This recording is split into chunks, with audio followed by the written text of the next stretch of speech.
पूना के सभी सम्मानित सज्जनों, मैं आपको आज रंग पंचमी की शुभकामनाएं देना चाहता हूं और आपका बहुत आभार व्यक्त करना चाहता हूं कि आपके अपने व्यस्ततम जीवन में से कुछ समय निकालकर आप इस व्याख्यान में यहाँ आए। मैं यहाँ के चार्टर्ड अकाउंटेंट्स का जो एसोसिएशन है उसका बहुत आभारी हूँ कि उन्होंने मेरा ये व्याख्यान आयोजित किया। व्याख्यान के शुरू में ही मैं आपको मेरी एक परेशानी बता देना चाहता हूँ। मैं बेसिकली कभी भी अर्थशास्त्र का विद्यार्थी नहीं रहा। मैं साइंस और टेक्नोलॉजी में काम करने वाला एक व्यक्ति हूँ और काफी दिन उसी में काम किया। देश की हालतों ने मुझे मजबूर कर दिया कि इस अर्थशास्त्र को समझा जाए, और जैसे जैसे मैं अर्थशास्त्र को समझने की कोशिश कर रहा हूँ तो ऐसा लग रहा है कि ये अर्थशास्त्र नहीं है, अनर्थशास्त्र है। आपके बीच में आया हूं जो कुछ पिछले वर्षों में समझ पाया हूं उसको शेयर करने के लिए, और अगर उसमें से कोई दिशा बनती हो तो आपसे मेरा निवेदन है कि इन बातों को सिर्फ यहां सुनकर ना चले जाएं आप। अगर जरूरत पड़े तो इन प्रश्नों पर आगे भी बहस चलाएं, क्योंकि ये देश के आर्थिक आजादी से जुड़े हुए प्रश्नों में से एक बहुत महत्वपूर्ण प्रश्न है। एक इतिहासकार हुआ है टॉयनबी, उसका एक बहुत प्रचलित वाक्य है, सारी दुनिया में बहुत मशहूर है। वो कहा करता था अक्सर, always economic subjugation leads political subjugation. अगर किसी देश में आर्थिक रूप से गुलामी आ जाती है तो फिर राजनीतिक गुलामी आती ही है। तो कहीं इस देश में जो दुर्घटनाएं घटित हो रही हैं उससे ऐसा लगने लगा है कि देश धीरे धीरे एक आर्थिक गुलामी में फंसता चला जा रहा है, और जो आर्थिक गुलामी में देश फंस रहा है उसके पीछे कोई नारे नहीं है, ठोस सच्चाइयां हैं, ठोस सबूत हैं जो ये सिद्ध कर रहे हैं कि देश आर्थिक गुलामी में फंस रहा है। 1991 में इस देश में एक सरकार बनी और उस सरकार ने ग्लोबलाइजेशन का एक नारा दिया। ग्लोबलाइजेशन का जो नारा दिया गया वो सिर्फ भारत में नहीं था, भारत जैसे तमाम विकासशील देशों में भी वो नारा चला। हमारे कई पड़ोसी देश थे, उदाहरण के लिए South Korea, Indonesia, Malaysia, Thailand, Hong Kong, Singapore, और फिर कुछ लैटिन अमेरिका के देश थे, Brazil, Costa Rica, Colombia, Chile, Argentina.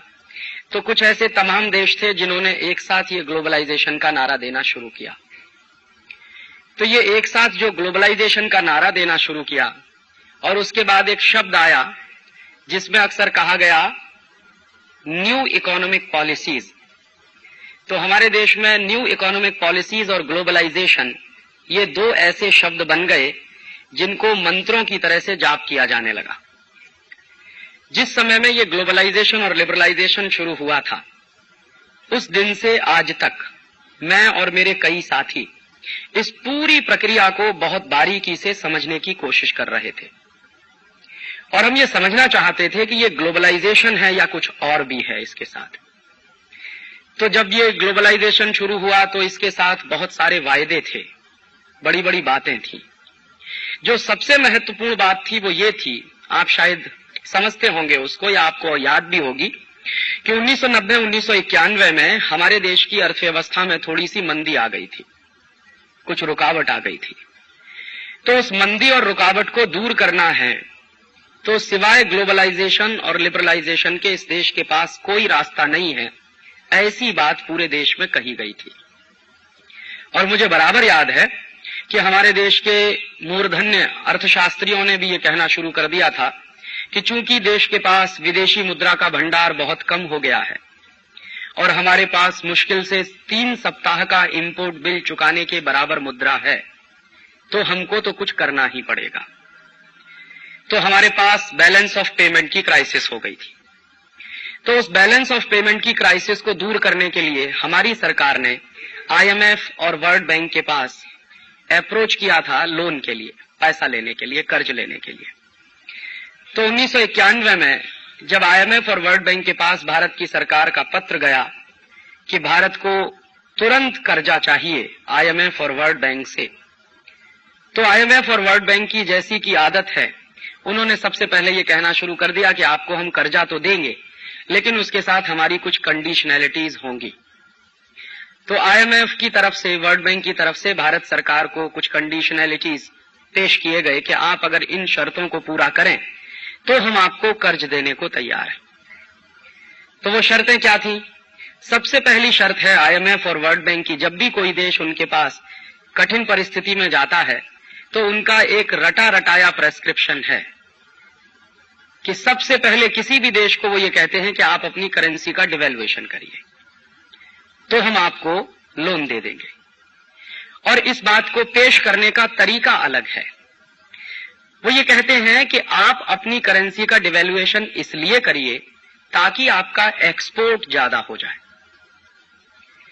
और चूंकि आपका एक्सपोर्ट ज्यादा होगा तो आप ज्यादा डॉलर्स कमा सकेंगे, और जब आप ज्यादा डॉलर्स कमा सकेंगे तभी आप हमारे लिए हुए कर्ज को वापस कर सकेंगे। तो इसको अगर एक लाइन में कहूं तो आईएमएफ का एक प्रेस्क्रिप्शन है, वो सारी दुनिया में सभी देशों पे लागू करवा देते हैं कि आप एक्सपोर्ट ओरिएंटेड डेवलपमेंट करना शुरू करिए। तो ये आईएमएफ का पहला प्रेस्क्रिप्शन है।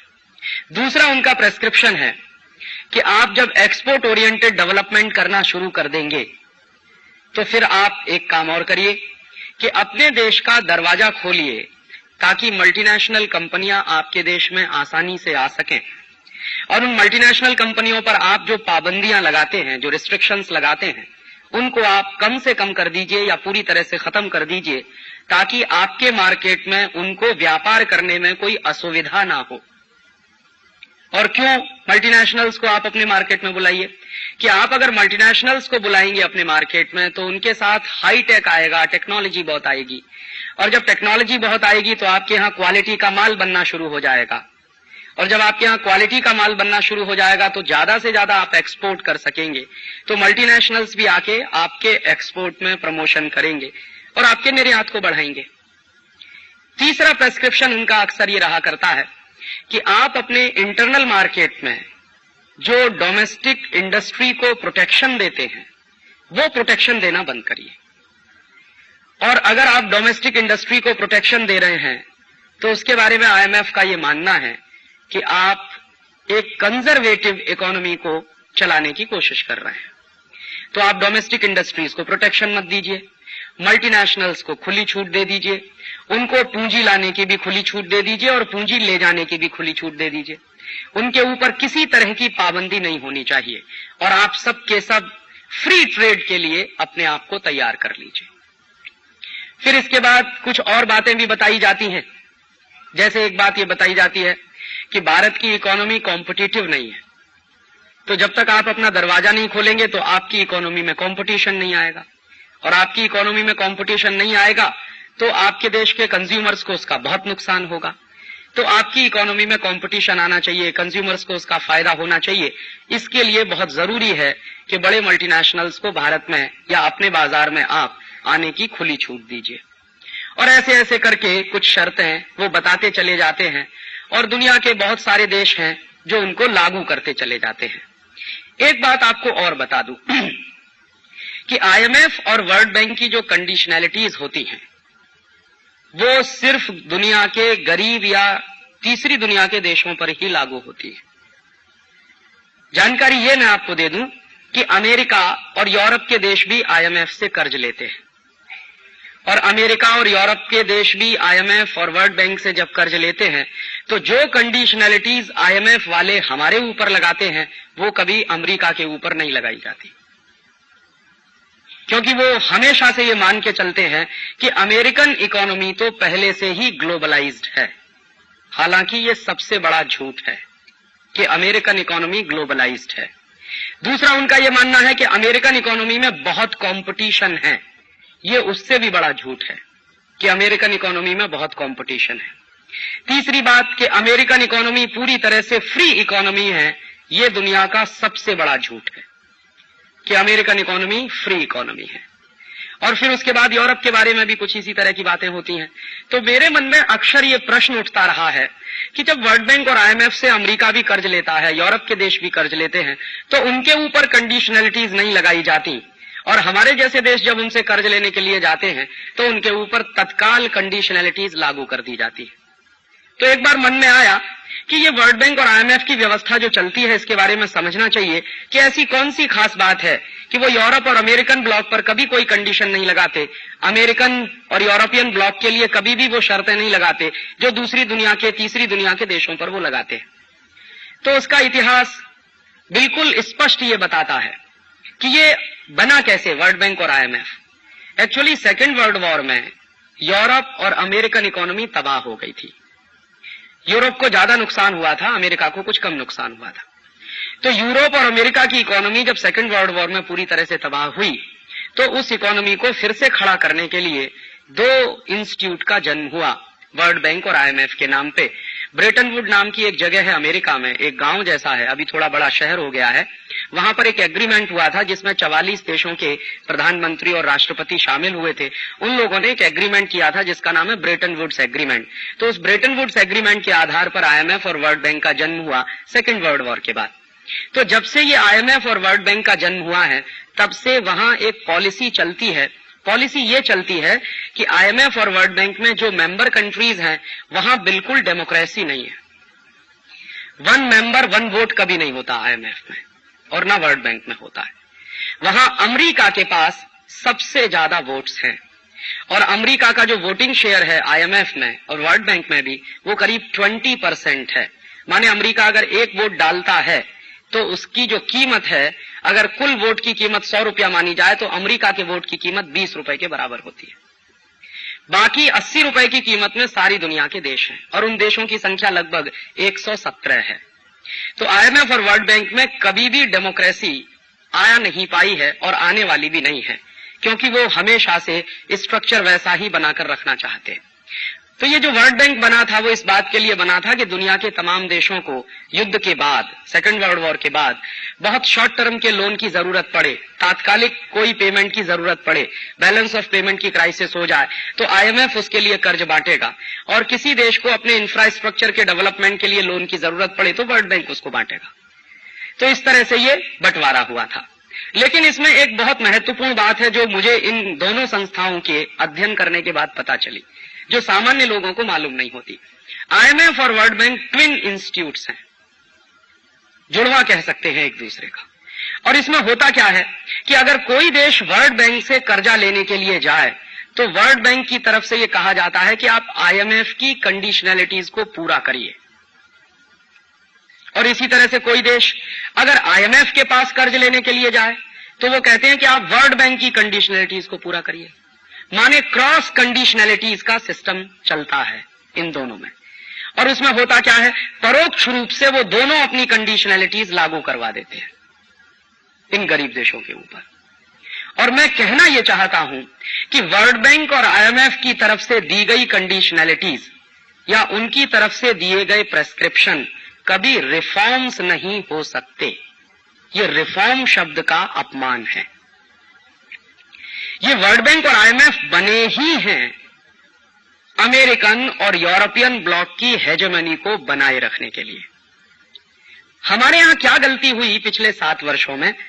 हमारे यहां प्रेस ने, खासकर अंग्रेजी प्रेस ने, आईएमएफ और वर्ल्ड बैंक के प्रेस्क्रिप्शन को रिफॉर्म्स के नाम पर प्रचारित करना शुरू कर दिया और आईएमएफ और वर्ल्ड बैंक की कंडीशनैलिटीज को ग्लोबलाइजेशन के रूप में प्रचारित करना शुरू कर दिया। ग्लोबलाइजेशन एक बहुत बड़ा व्यापक शब्द है और आईएमएफ और वर्ल्ड बैंक की कंडीशनैलिटीज एक बहुत छोटा शब्द है। तो हमसे जो गलती हुई है पिछले 7 वर्षों में, खासकर इस देश के इंटेलेक्चुअल क्लास से, वो सबसे बड़ी गलती यही हुई कि आईएमएफ और वर्ल्ड बैंक की कंडीशनैलिटीज को हमारे देश ने रिफॉर्म्स मानने की बड़ी भारी भूल की और आईएमएफ और वर्ल्ड बैंक की कंडीशनैलिटीज को हमारे देश में न्यू इकोनॉमिक पॉलिसीज के रूप में प्रचारित किया गया। उसमें सरकार की हिस्सेदारी तो है ही, सरकार से ज्यादा इस देश के मीडिया की ये जिम्मेदारी थी। इस देश के लोगों को साफ साफ बताना चाहिए था कि ये जो कुछ भारत में हो रहा है वो विश्व बैंक और मुद्रा कोष की शर्तों के अनुसार हो रहा है, उसमें भारत सरकार अपनी खुशी से शामिल है, इस पे शक था। तो हमारे यहां 1991 में ये जो कुछ शुरू किया गया वो दुनिया के और भी कई देशों में शुरू किया गया, जैसा मैंने आपको उदाहरण दिया, साउथ कोरिया, इंडोनेशिया, मलेशिया वगैरह वगैरह। और ये जो south Korea, Indonesia, Malaysia type के देश थे, इन्होंने जो IMF, वर्ल्ड बैंक की कंडीशनैलिटीज थी, उनको ज्यादा तेजी के साथ और ज्यादा ईमानदारी के साथ लागू करना शुरू कर दिया।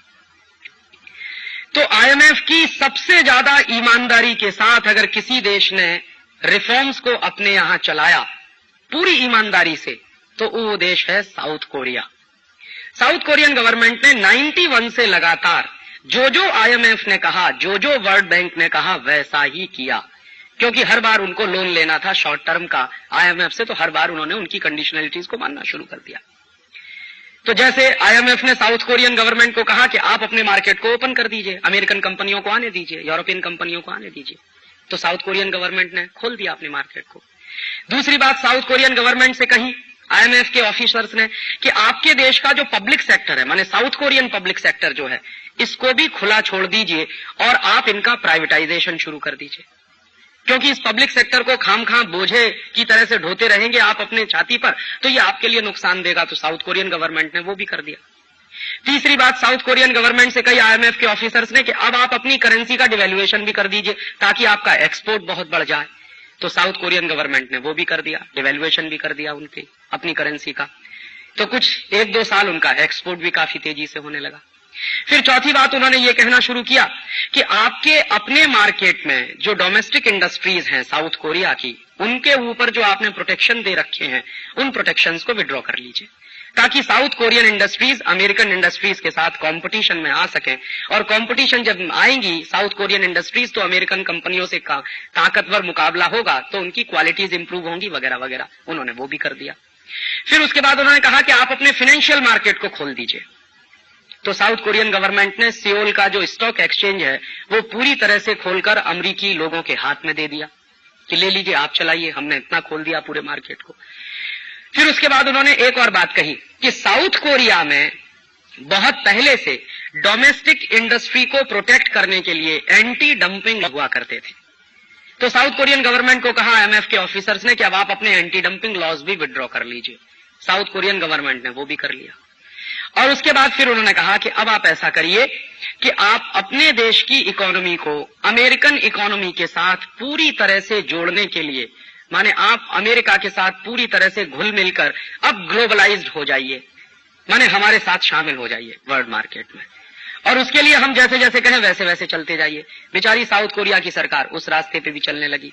और मैं आपको इसी समय एक दूसरी बात कहना चाहता हूं कि जिस समय ये सब कुछ साउथ कोरिया में हो रहा था, उसी समय हमारे देश के पार्लियामेंट में हमारे ex finance minister doctor Manmohan Singh ने एक बहुत लंबा भाषण दिया है, 1.5 घंटे का। उस भाषण की कॉपी मेरे पास है और वो पार्लियामेंट की प्रोसीडिंग्स में छपा हुआ भाषण है। तो डॉक्टर मनमोहन सिंह पार्लियामेंट में कह रहे हैं, भारतीय संसद को संबोधित करते हुए कह रहे हैं कि हमको रिफॉर्म से डरने की कोई जरूरत नहीं है। हमारे देश में कुछ लोग हैं, वो नाम तो नहीं ले रहे हैं, शायद उनमें मेरे जैसे लोग भी शामिल होंगे, तो वो कह रहे हैं कि हमारे देश में कुछ लोग हैं जो ग्लोबलाइजेशन के बारे में गलत प्रचार कर रहे हैं पूरे देश में, और ग्लोबलाइजेशन से तो बहुत फायदा होने जा रहा है इस देश को, और ये ग्लोबलाइजेशन अगर 2-3 साल इस देश में चालू रहा और लागू रहा तो शायद इस देश में हम बहुत तरक्की कर लेंगे। जितनी तरक्की पिछले 40 साल में नहीं हो पाई, वो अगले हम 5 साल में करने जा रहे हैं। और उसी के साथ उन्होंने अपने भाषण में नाम लेकर साउथ कोरिया का जिक्र किया है और करीब 20 मिनट वो साउथ कोरियन इकोनॉमी पर बोले हैं डॉक्टर मनमोहन सिंह। तो साउथ कोरियन इकोनॉमी पर बोलते हुए वो कह रहे हैं कि देखिए साउथ कोरियन इकोनॉमी पूरी तरह से खुल गई है, पूरी तरह से ग्लोबलाइज्ड हो गई है, और वहां पे अब डोमेस्टिक इंडस्ट्रीज को प्रोटेक्शन भी खत्म कर दिया गया है वगैरह वगैरह। उनका फाइनेंशियल मार्केट खुल गया है, उनके डोमेस्टिक मार्केट में भी विदेशी कंपनियों को खुली छूट मिल गई है। और अंत में बोलते बोलते क्या कह गए वो कि अब तो साउथ कोरिया एशियन टाइगर हो गया है। तो ये जो उन्होंने कह दिया भारतीय पार्लियामेंट में कि अब साउथ कोरिया एशियन टाइगर हो गया है, तो हमारे देश के अंग्रेजी समाचार पत्रों ने इसको लपक लिया और हिंदुस्तान के सारे बड़े अंग्रेजी अखबारों में, उनके साथ हिंदी अखबार भी कुछ थे, जिनमें यह छपना शुरू हो गया कि साउथ कोरिया तो एशियन टाइगर। और जब भी साउथ कोरिया के बारे में कोई बात आए तो साउथ कोरिया का विशेषण हमेशा एशियन टाइगर। तो एशियन टाइगर वो क्यों है? क्योंकि उन्होंने जो कुछ आईएमएफ ने कहा, वर्ल्ड बैंक ने कहा, अमेरिका की सरकार की तरफ से उनके पास जो भी बातें आई वो सब की सब उन्होंने लागू कर दी हैं। तो बेचारा साउथ कोरिया चलता गया, चलता गया, चलता गया, चलता गया, चलता गया, और अब 7 वर्ष बीत गए। साउथ कोरिया की सरकार को एक दिन लगा कि जो कुछ हमने 7 साल पहले चालू किया था उसके परिणाम तो दिखते नहीं कहीं भी, और उल्टी स्थिति जरूर दिखाई दे रही है साउथ कोरिया में। क्या उल्टी स्थिति दिखाई दे रही है? पिछले साल नवंबर के महीने में साउथ कोरियन पार्लियामेंट में वहां के फाइनेंस मिनिस्टर ने भाषण देते हुए कहा कि हमको ये उम्मीद थी कि 7 वर्षों में इस ग्लोबलाइजेशन के सारे नतीजे हमारे पास अब आ जाएंगे, लेकिन 7 वर्ष का इंतजार करने के बाद नतीजे आना तो दूर, हम किसी उल्टी दिशा में जा रहे हैं ऐसा महसूस होने लगा। ये नवंबर फर्स्ट वीक में भाषण दे रहे हैं फाइनेंस मिनिस्टर। फिर उसके बाद साउथ कोरियन प्रेसिडेंट का एक दिन भाषण हुआ किम इल सुंग का पार्लियामेंट में। तो प्रेसिडेंट ने कहना शुरू कर दिया है कि हमको अब ग्लोबलाइजेशन और लिबरलाइजेशन पर एक व्हाइट पेपर तैयार करना चाहिए और साउथ कोरियन पार्लियामेंट में उसको पेश करना चाहिए, ताकि पता चले कि पिछले 7 साल में नुकसान कितना हुआ है, फायदा कितना हुआ है। और अभी ये बात चल ही रही थी कि हम जो है व्हाइट पेपर तैयार करेंगे और पार्लियामेंट में पेश करेंगे। उसके तीसरे या चौथे दिन अखबारों में खबर आई कि सियोल का पूरा स्टॉक एक्सचेंज का मार्केट कोलैप्स हो गया, और जिन साउथ कोरियन कंपनियों के शेयर्स के दाम सामान्य रूप से कभी गिरे नहीं, वो जमीन पर औंधे मुंह पड़े हैं। अचानक से अखबारों में ये खबर आई, और उसी खबर के 1 सप्ताह के अंदर साउथ कोरियन प्रेसिडेंट किम इल सुंग का एक दूसरा स्टेटमेंट आ गया, जिसमें उन्होंने कह दिया कि हम तो पूरी तरह से बर्बाद हो गए हैं। और दोनों हाथ उठाकर उन्होंने सरेंडर कर दिया। वो गए कहां? उसी समय वर्ल्ड इकोनॉमिक फोरम की एक मीटिंग चल रही थी। तो वर्ल्ड इकोनॉमिक फोरम की मीटिंग में साउथ कोरिया का एक प्रतिवेदन भेजा गया प्राइम मिनिस्टर और प्रेसिडेंट की तरफ से। साउथ कोरिया के एक मिनिस्टर ने उसको पढ़ा, और वर्ल्ड इकोनॉमिक फोरम की मीटिंग में साउथ कोरियन प्रेसिडेंट और प्राइम मिनिस्टर की तरफ से जो पत्र पढ़ा गया, उसके जो शब्द थे वो क्या, कि हम पूरी तरह से डूब गए हैं।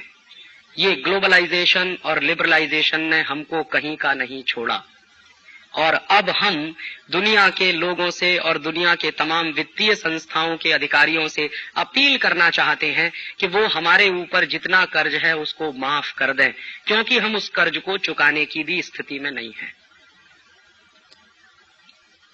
और मैं भूलता नहीं, उस प्रेसिडेंट का जो शब्द है वो ये है कि हम पूरी तरह से बैंकरप्ट हो गए हैं।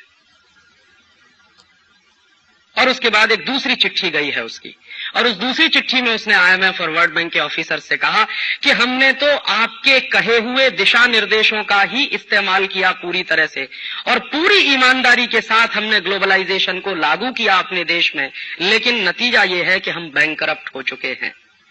अब हम आपका एक भी पैसे का कर्ज वापस नहीं चुका सकते, लिहाजा या तो आईएमएफ हमारे सारे के सारे कर्जे को माफ कर दे, या फिर हमको नया कर्ज दिया जाए ताकि हम पुराने कर्जे का ब्याज चुका सकें। तो आईएमएफ ने उनकी इस बात को स्वीकार करते हुए कह दिया कि हम आपको कर्ज देने को तैयार हैं। तो कितना कर्ज आपको चाहिए? तो साउथ कोरियन प्रेसिडेंट ने मांग की $60 बिलियन। तो आईएमएफ ने कहा कि बिल्कुल ठीक, हम आपको $60 बिलियन का लोन दे देंगे, बस एक छोटी सी हमारी आखिरी शर्त है कि आप साउथ कोरिया की सारी नेशनल असेट्स हमारे पास गिरवी रख दीजिए, मॉर्गेज रख दीजिए।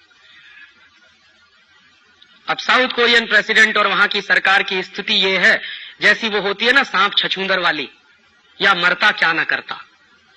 तो देख रहे हैं कि डूबने वाले हैं, मर गए तो क्या न करें, तो उन्होंने उस पर भी साइन कर दिए। और आज स्थिति ये है कि साउथ कोरिया की जो नेशनल असेट्स हैं, जो उनकी नेशनल प्रॉपर्टी है, वो गिरवी रखी जा चुकी है।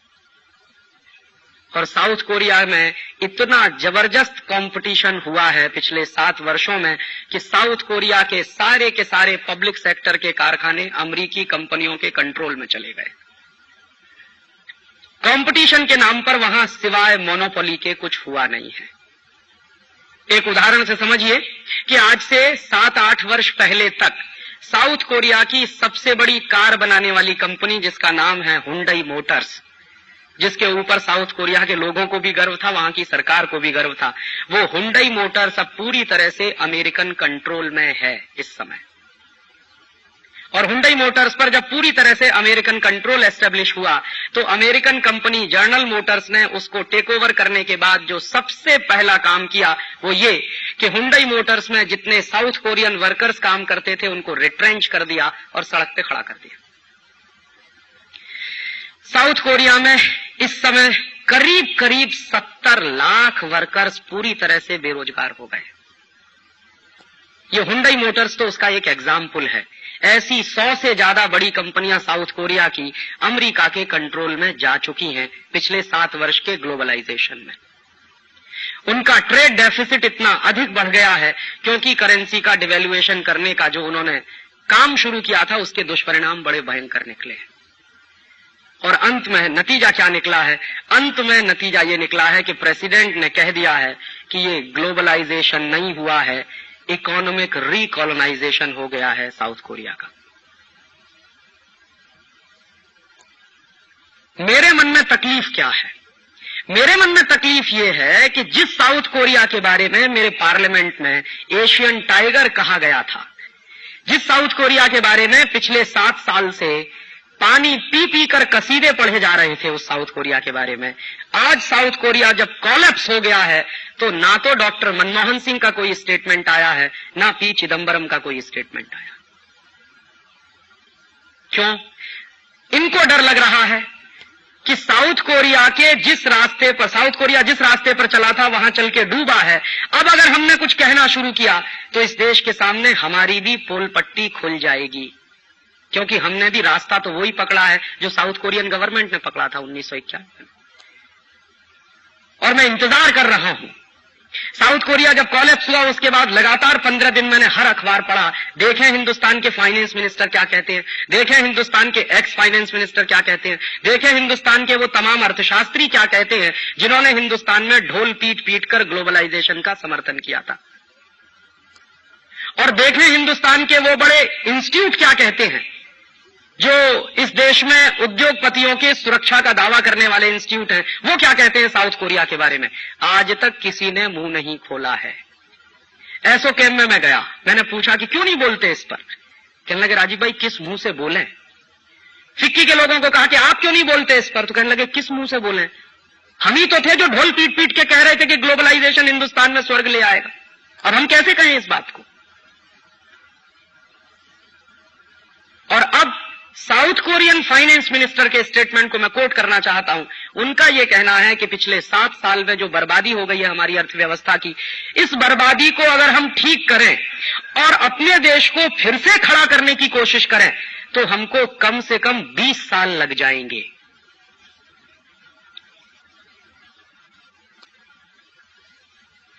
ऐसे ही मैं दूसरा उदाहरण आपसे शेयर करना चाहता हूं। इंडोनेशिया वो देश है जहां स्टेबल गवर्नमेंट है पिछले 40 साल से, 45 साल से। बहुत लोगों को यह गलतफहमी है इस देश में कि हमारे यहां चूंकि पॉलिटिकल अनस्टेबिलिटी ज्यादा है इसलिए इस देश में प्रॉब्लम्स ज्यादा हैं। मैं इस मिथक को दूर करना चाहता हूं। इंडोनेशिया में पिछले 45 साल से भयंकर स्टेबिलिटी है और पिछले 35 साल से एक ही व्यक्ति राष्ट्रपति बनता चला आ रहा है, सुकर्णो। 7 बार वो राष्ट्रपति बन चुका है और वहां के एक बार के राष्ट्रपति का टर्म 5 साल का होता है। तो 35 साल से एक ही व्यक्ति राष्ट्रपति है और फिर 8वीं बार दोबारा वो चुन लिया गया है अभी हफ्ते भर पहले। तो साउथ कोरिया की तो बात हम कह सकते हैं कि वहां अनस्टेबिलिटी थी, गवर्नमेंट कई बदली है, ये बात सही है। पिछले 7 साल में साउथ कोरिया में 4-5 गवर्नमेंट बदली। लेकिन इंडोनेशिया के बारे में हम कैसे ये कहें? इंडोनेशिया में तो पिछले 35 साल से एक ही व्यक्ति बार बार राष्ट्रपति बनता रहा है और उसी की सरकार पिछले 35 साल से चल रही है और 8वीं बार वो फिर प्रेसिडेंट बन गया है। तो वहां तो भयंकर स्टेबिलिटी थी। फिर क्यों डूबा इंडोनेशिया? इंडोनेशिया की सरकार को भी प्रेस्क्रिप्शन यही मिला था आईएमएफ की तरफ से कि आप एक काम करिए, अपनी करेंसी का डिवैल्यूएशन करना शुरू कर दीजिए, आपका एक्सपोर्ट बहुत बढ़ जाएगा और जब एक्सपोर्ट बढ़ जाएगा तो डॉलर्स बहुत आएंगे आपके पास, आपके फॉरेन रिजर्व्स बहुत अच्छे हो जाएंगे वगैरह वगैरह, और आप एक्सपोर्ट ओरिएंटेड डेवलपमेंट के रास्ते पर चलना शुरू कर देंगे। तो इंडोनेशिया की सरकार ने पूरी ईमानदारी से इसको फॉलो करना शुरू कर दिया और पूरी ईमानदारी से जब उन्होंने इसको फॉलो करना शुरू कर दिया तो कहां तक ले गए वो अपने देश को। इंडोनेशिया में जब ये ग्लोबलाइजेशन शुरू हुआ था उस समय उनकी जो करेंसी थी, इंडोनेशिया की करेंसी है रुपया, हमारी करेंसी है रुपया। तो इंडोनेशिया की जो करेंसी है रुपया, वो $1 में 40 रुपया होता था जब ग्लोबलाइजेशन शुरू हुआ था। फिर उसके बाद उन्होंने क्या किया, दनादन डिवैल्यूएशन करना शुरू कर दिया, क्योंकि आईएमएफ का प्रेस्क्रिप्शन था कि जितना ज्यादा डिवैल्यूएशन आप करेंगे उतना ही आपका एक्सपोर्ट सस्ता हो जाता जाएगा और ज्यादा माल आपका बिकता चला जाएगा। तो डिवैल्यूएशन करते करते करते करते करते करते कहां तक ले आए, आप इमेजिन कर सकते। इस समय इंडोनेशिया में $1 में 17,000 रुपया मिलता है। उन्होंने रिकॉर्ड तोड़ डिवैल्यूएशन किया अपनी करेंसी का, और इस उम्मीद में कि चलो इस साल हमारा एक्सपोर्ट बढ़ेगा, चलो अगली साल बढ़ेगा, फिर अगली साल बढ़ेगा, फिर अगली साल बढ़ेगा, फिर अगली साल बढ़ेगा। तो 7 साल से वो सपना देखते हुए आए हैं कि अब देखो एक्सपोर्ट बढ़ गया, अब देखो एक्सपोर्ट बढ़ गया, अब देखो एक्सपोर्ट बढ़ गया। और इस समय स्थिति यह है इंडोनेशिया की कि उनका एक्सपोर्ट पूरी तरह से ठप है। और अब इंडोनेशिया में कह दिया वहां के प्रेसिडेंट सुकर्नो साहब ने कि हमने अपने जीवन में ब्लंडर्स किए, जो आईएमएफ के कहने पर ग्लोबलाइजेशन हमने चालू किया अपने देश में। ये इंडोनेशिया के प्रेसिडेंट का स्टेटमेंट है। प्रेसिडेंटशिप की शपथ लेने के तुरंत बाद उसने जो भाषण दिया है इंडोनेशिया की पार्लियामेंट में, उसके शब्द ये हैं कि हमने ब्लंडर्स किए हैं, माने भयंकर भूल की है, जो आईएमएफ के कहने पर अपने देश में ये ग्लोबलाइजेशन चालू किया हमने। नतीजे क्या निकले हैं, इंडोनेशिया भी पूरी तरह से डूब चुका है और वहां की सरकारें भी कह रही हैं कि अब इस देश को वापस खड़ा करने में कम से कम 15 से 20 साल लग जाएंगे। इंडोनेशिया की खबरें भारत में करीब करीब रुकी हुई हैं, क्योंकि हमारे देश के अखबारों में अभी इतनी चेतना का स्तर नहीं उठ पाया है कि जिन देशों में ये दुर्घटनाएं हो रही हैं उनका कवरेज ठीक से करें। कभी कभी घटनाएं आ जाती हैं छिटपुट, जैसे अभी परसों में देख रहा था एक फोटोग्राफ है इंडोनेशिया का कि पुलिस लाठीचार्ज कर रही है और किसानों का भयंकर प्रदर्शन हो रहा है पार्लियामेंट के बाहर। तो आर्मी खड़ी हुई है तोप लेकर, वो फोटोग्राफ मैंने देखा एक अखबार में। खबर क्या है, खबर नहीं है, खबर का ब्लॉकआउट किया गया है, बस 2 लाइन में लिख दिया गया है कि इकोनॉमिक लिबरलाइजेशन के बाद जो वहां भयंकर बेरोजगारी हुई है, गरीबी पैदा हुई है और लोगों में जो मारामारी पैदा हो गई है, उसकी वजह से रोज पार्लियामेंट के सामने प्रदर्शन होते हैं, रोज पुलिस का लाठीचार्ज होता है, रोज आर्मी अपने डंडे बरसाती है, गोले चलते हैं, बारूद चलती है, बंदूकें चलती हैं और रोज लोग मरते हैं। उसका एक नमूना है। और एक और देश है थाईलैंड, उसकी तो गजब ही कहानी है ग्लोबलाइजेशन। थाईलैंड ने 1990 में शुरू किया था ग्लोबलाइजेशन, और थाईलैंड की इकोनॉमी तो इंडोनेशिया और साउथ कोरिया की तुलना में सिटी कंट्री की इकोनॉमी है। हमारी तुलना में भी 2 जिलों की इकोनॉमी जैसी है थाईलैंड की इकोनॉमी। लेकिन उन्होंने भी इसी दौड़ में शामिल होकर कि अब देखिए ग्लोबलाइजेशन हो रहा, हम पीछे थोड़ी रह सकते हैं किसी के, अगर हम नहीं दौड़ेंगे सबके साथ तो हम तो पीछे रह जाएंगे। तो इसी डर में इंडोनेशिया की सरकार के साथ साथ थाईलैंड की सरकार ने भी कदम से कदम मिला के चलना चालू कर दिया। उनको मालूम नहीं था कि मेढक जो है अगर हिरन की तरह से दौड़ना शुरू करे तो नुकसान मेढक का ही होने वाला, हिरन का नहीं होने वाला। अब वो चालू हो गए। हमारे देश में भी कुछ ऐसे बेवकूफ हैं जो कहते हैं कि हम पीछे थोड़ी रह सकते हैं किसी से। अमेरिका दौड़ रहा है, यूरोप दौड़ रहा है, तो हमको भी तो दौड़ना है उनके साथ। आखिरकार आप 18वीं शताब्दी में थोड़ी जी सकते हैं। तो ऐसे ही थाईलैंड में भी उनके लगे, सरकार को लगा कि पीछे थोड़ी रह सकते हैं, तो जो कुछ पड़ोस में हो रहा है हम भी करेंगे। तो पड़ोसी के घर में ये हो रहा है तो हम भी करेंगे अपने घर में। तो थाईलैंड की सरकार भी चालू हो गई ग्लोबलाइजेशन लिबरलाइजेशन। अब उन्होंने भी डिवैल्यूएशन करना चालू कर दिया। उनके यहाँ क्या एक शौक लगा थाईलैंड की सरकार को कि हमारे आजू बाजू की सरकारें बहुत शॉर्ट टर्म लोन ले रही हैं, हम भी लोन ले लें चलो।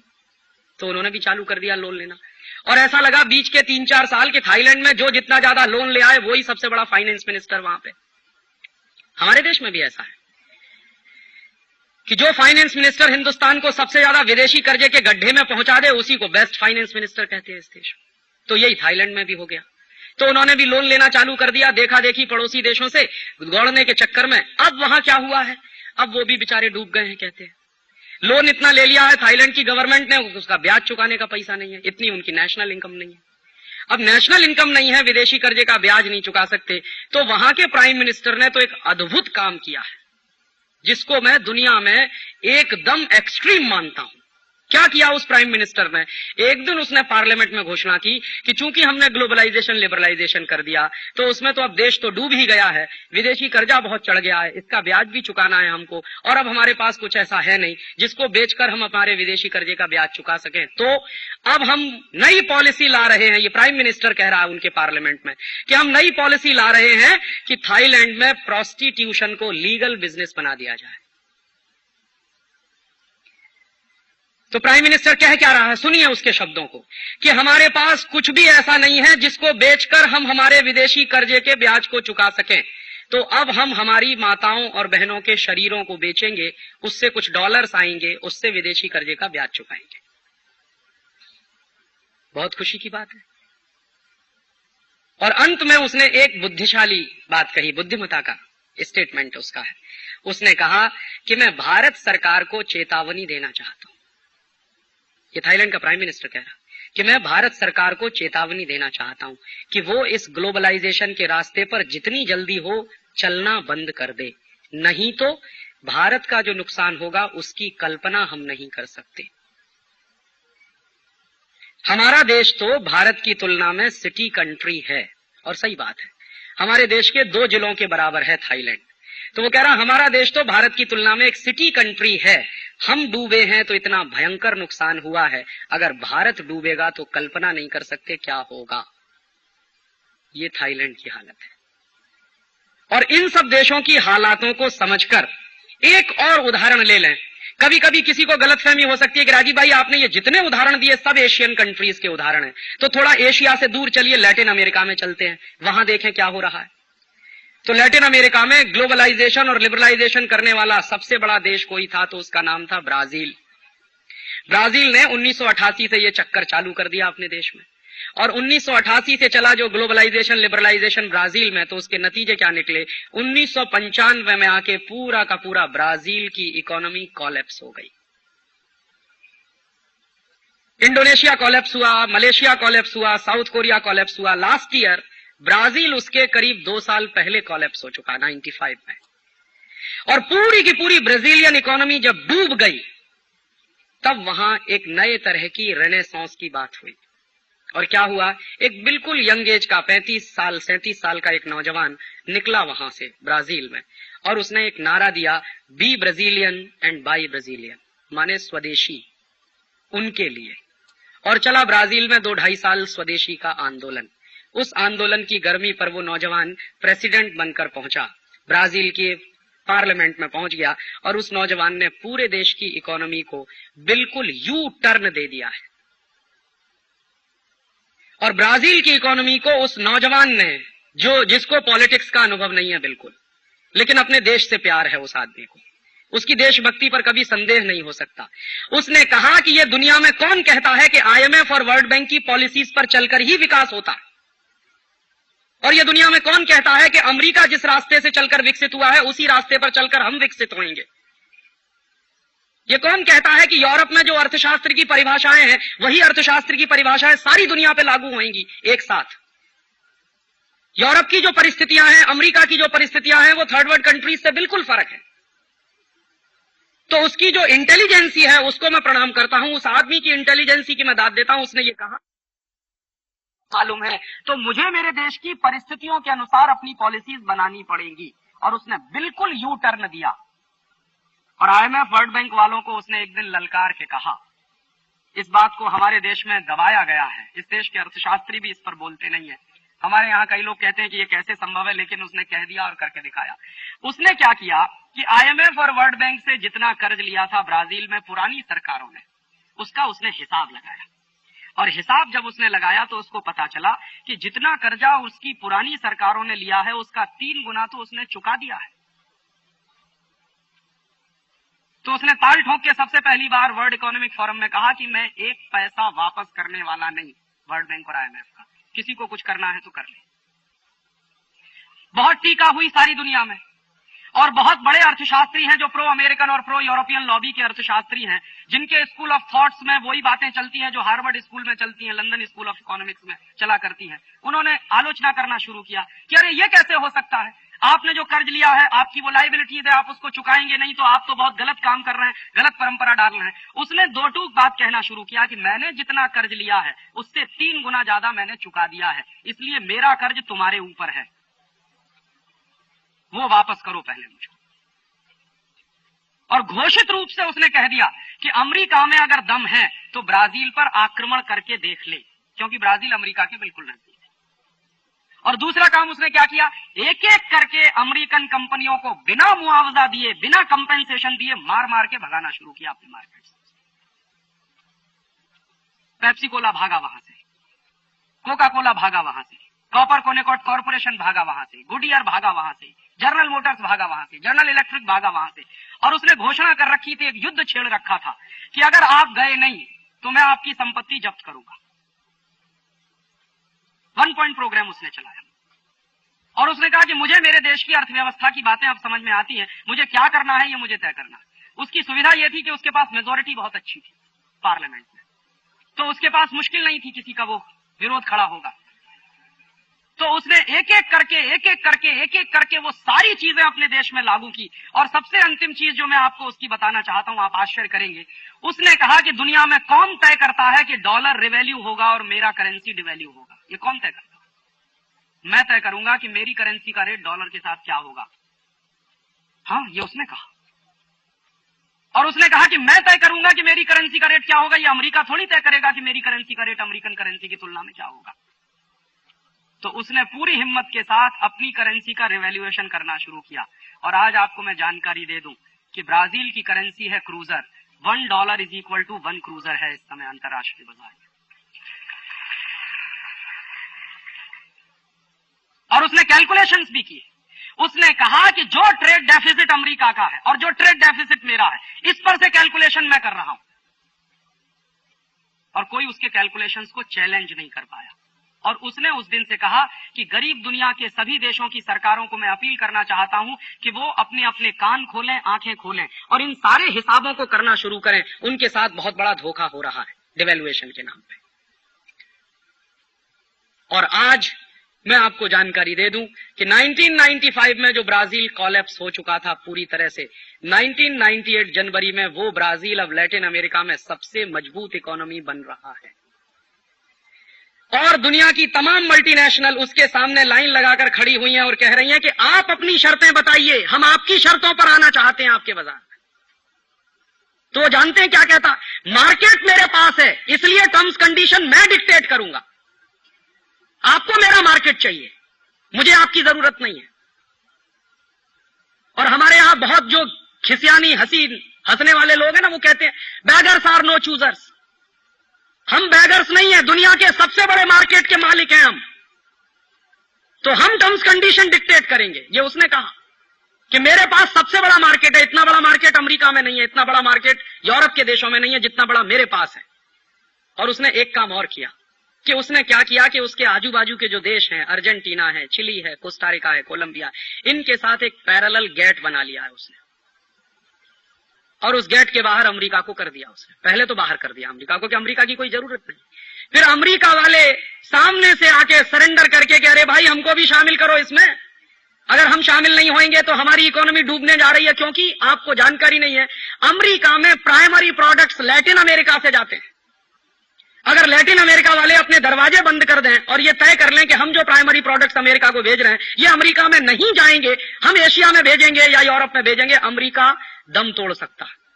इसलिए अमेरिका वालों ने सामने से रिक्वेस्ट करके उनके साथ उसमें ज्वाइन करने की बात कहना शुरू किया। तो उसने अमेरिका को ज्वाइन कराया, लेकिन अमेरिका की नाक रगड़वा दी उस एक आदमी ने। और उसने ये सिद्ध कर दिया कि अमेरिका सिर्फ कागजी शेर है, उसमें कोई दम वम नहीं है। और उस ब्राजील को उसने बिल्कुल यू टर्न देकर अपने तरीके के, अपने सपनों के ब्राजील को बनाने के रास्ते पर कदम रख दिया है।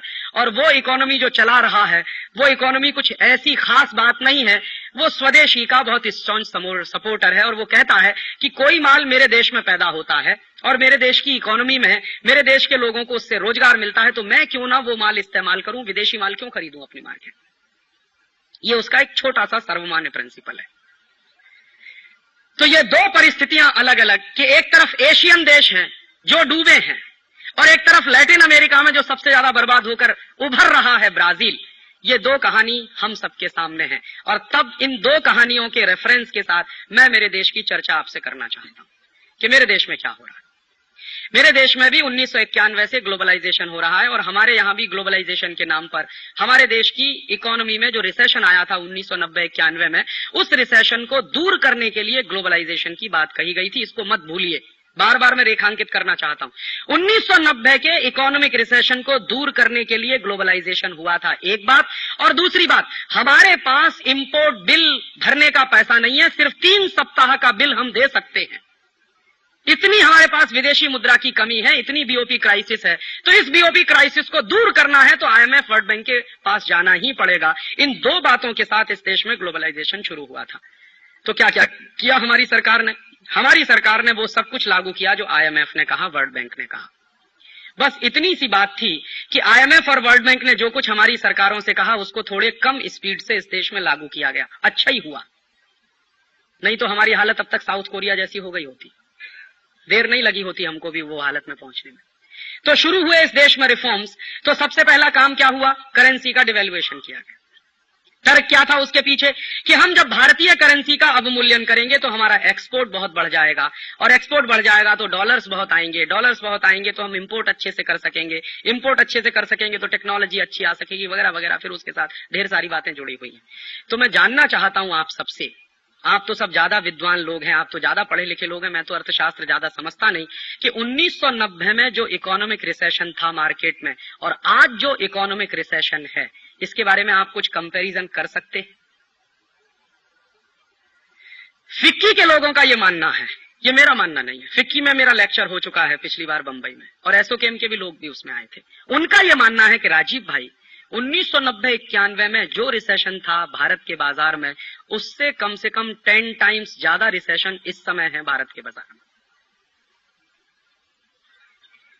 और मैं बिना नाम लिए वो कहना चाहता हूं, इस देश के एक इतने बड़े एम्पायर के मालिक जिनका टर्नओवर कम से कम 2.5 से 3 हजार करोड़ के आसपास है, उनका ये कहना है और ये सभी लोगों का कहना है, मैं तो जहां जहां जाता हूं सबसे यही सुनता हूं, राजीव भाई पिछले 40 साल में ऐसी आर्थिक मंदी मैंने नहीं देखी भारत के बाजार में जो 1.5 साल से चल रही है।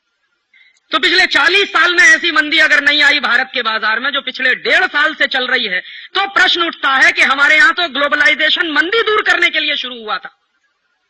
तो जब ग्लोबलाइजेशन इस देश की मंदी दूर करने के लिए हुआ था शुरू, तो मंदी ही इस देश में अगर ज्यादा बढ़ रही है तो कहीं ऐसा तो नहीं है कि गलत रास्ते पर आप चल रहे हैं? अगर आप डॉक्टर के पास जा रहे हैं और डॉक्टर साहब आपको दवा दे रहे हैं, दवा लगातार खाने के बाद भी आपका टेम्परेचर बढ़ता चला जा रहा है, तो क्या बुद्धिमानी आप करना पसंद करेंगे? उसी डॉक्टर पर भरोसा करेंगे जो टेम्परेचर इतना बढ़ा चुका है कि आपकी मृत्यु हो जाए, या कोई नया डॉक्टर पसंद करेंगे? बुद्धिमत्ता क्या कहती है? अगर आप इडियट होंगे तो वो जो डॉक्टर पिछले कुछ वर्षों से आपके ऊपर एक्सपेरिमेंट कर रहा है, उसी को एक्सपेरिमेंट करते देने देंगे और हो सकता है उसमें आपका घर भी चला जाए, आपका स्वास्थ्य भी चला जाए और आप भी चले जाएं। और अगर आप इंटेलिजेंट होंगे तो तुरंत अपना डॉक्टर बदलेंगे। क्यों? क्योंकि आपको डॉक्टर की बुद्धि पर कहीं ना कहीं एक क्वेश्चन मार्क लगना शुरू हो जाएगा कि कहीं ऐसा तो नहीं कि डॉक्टर का डायग्नोसिस गलत हो। मान लीजिए बीमारी आपको कुछ और है और डॉक्टर दवा कुछ और दे रहा है, तो उसका साइड इफेक्ट है कि टेम्परेचर बढ़ता चला जा रहा है, तो आपको तुरंत लगेगा कि शायद डॉक्टर का डायग्नोसिस गलत हो। या यह भी लग सकता है कि डॉक्टर का डायग्नोसिस गलत नहीं हो, लेकिन डॉक्टर ने जो दवाएं प्रेस्क्राइब की हैं वो गलत हो। तो आप एक नहीं 10 डॉक्टर्स बदलना पसंद करेंगे, क्योंकि अपने जीवन के साथ रिस्क कोई नहीं लेना चाहता। तो देश की जिंदगी के साथ रिस्क कैसे लिया जा सकता है? मैं तो सिर्फ एक छोटा सा प्रश्न करता हूं इस देश के उन तमाम अर्थशास्त्रियों से जिनको अब जवाब देने के लिए जगह नहीं है इस देश में, जिन्होंने कभी ग्लोबलाइजेशन का समर्थन किया था। मैं उनसे सिर्फ इतना सा पूछता हूं कि 1990 में जो मंदी थी, वो मंदी दूर करने के लिए अगर आपने लिबरलाइजेशन, ग्लोबलाइजेशन किया था, तो मंदी दूर क्यों नहीं हुई? उल्टे मंदी और बढ़ क्यों गई? और दूसरा कि हमारे देश का जो विदेशी मुद्रा का अकाउंट था, जो खाता था, उसमें जो विदेशी मुद्रा थी हमारे पास कितनी थी? कितनी विदेशी मुद्रा थी? तो भारत सरकार के आंकड़े बताते हैं कि 1991-92 में हमारे पास जो विदेशी मुद्रा का अकाउंट है उसमें $7 to 8 बिलियन था बस। तो उस विदेशी मुद्रा के खाते को भरने के लिए हमने हमारे देश में ग्लोबलाइजेशन चालू किया था।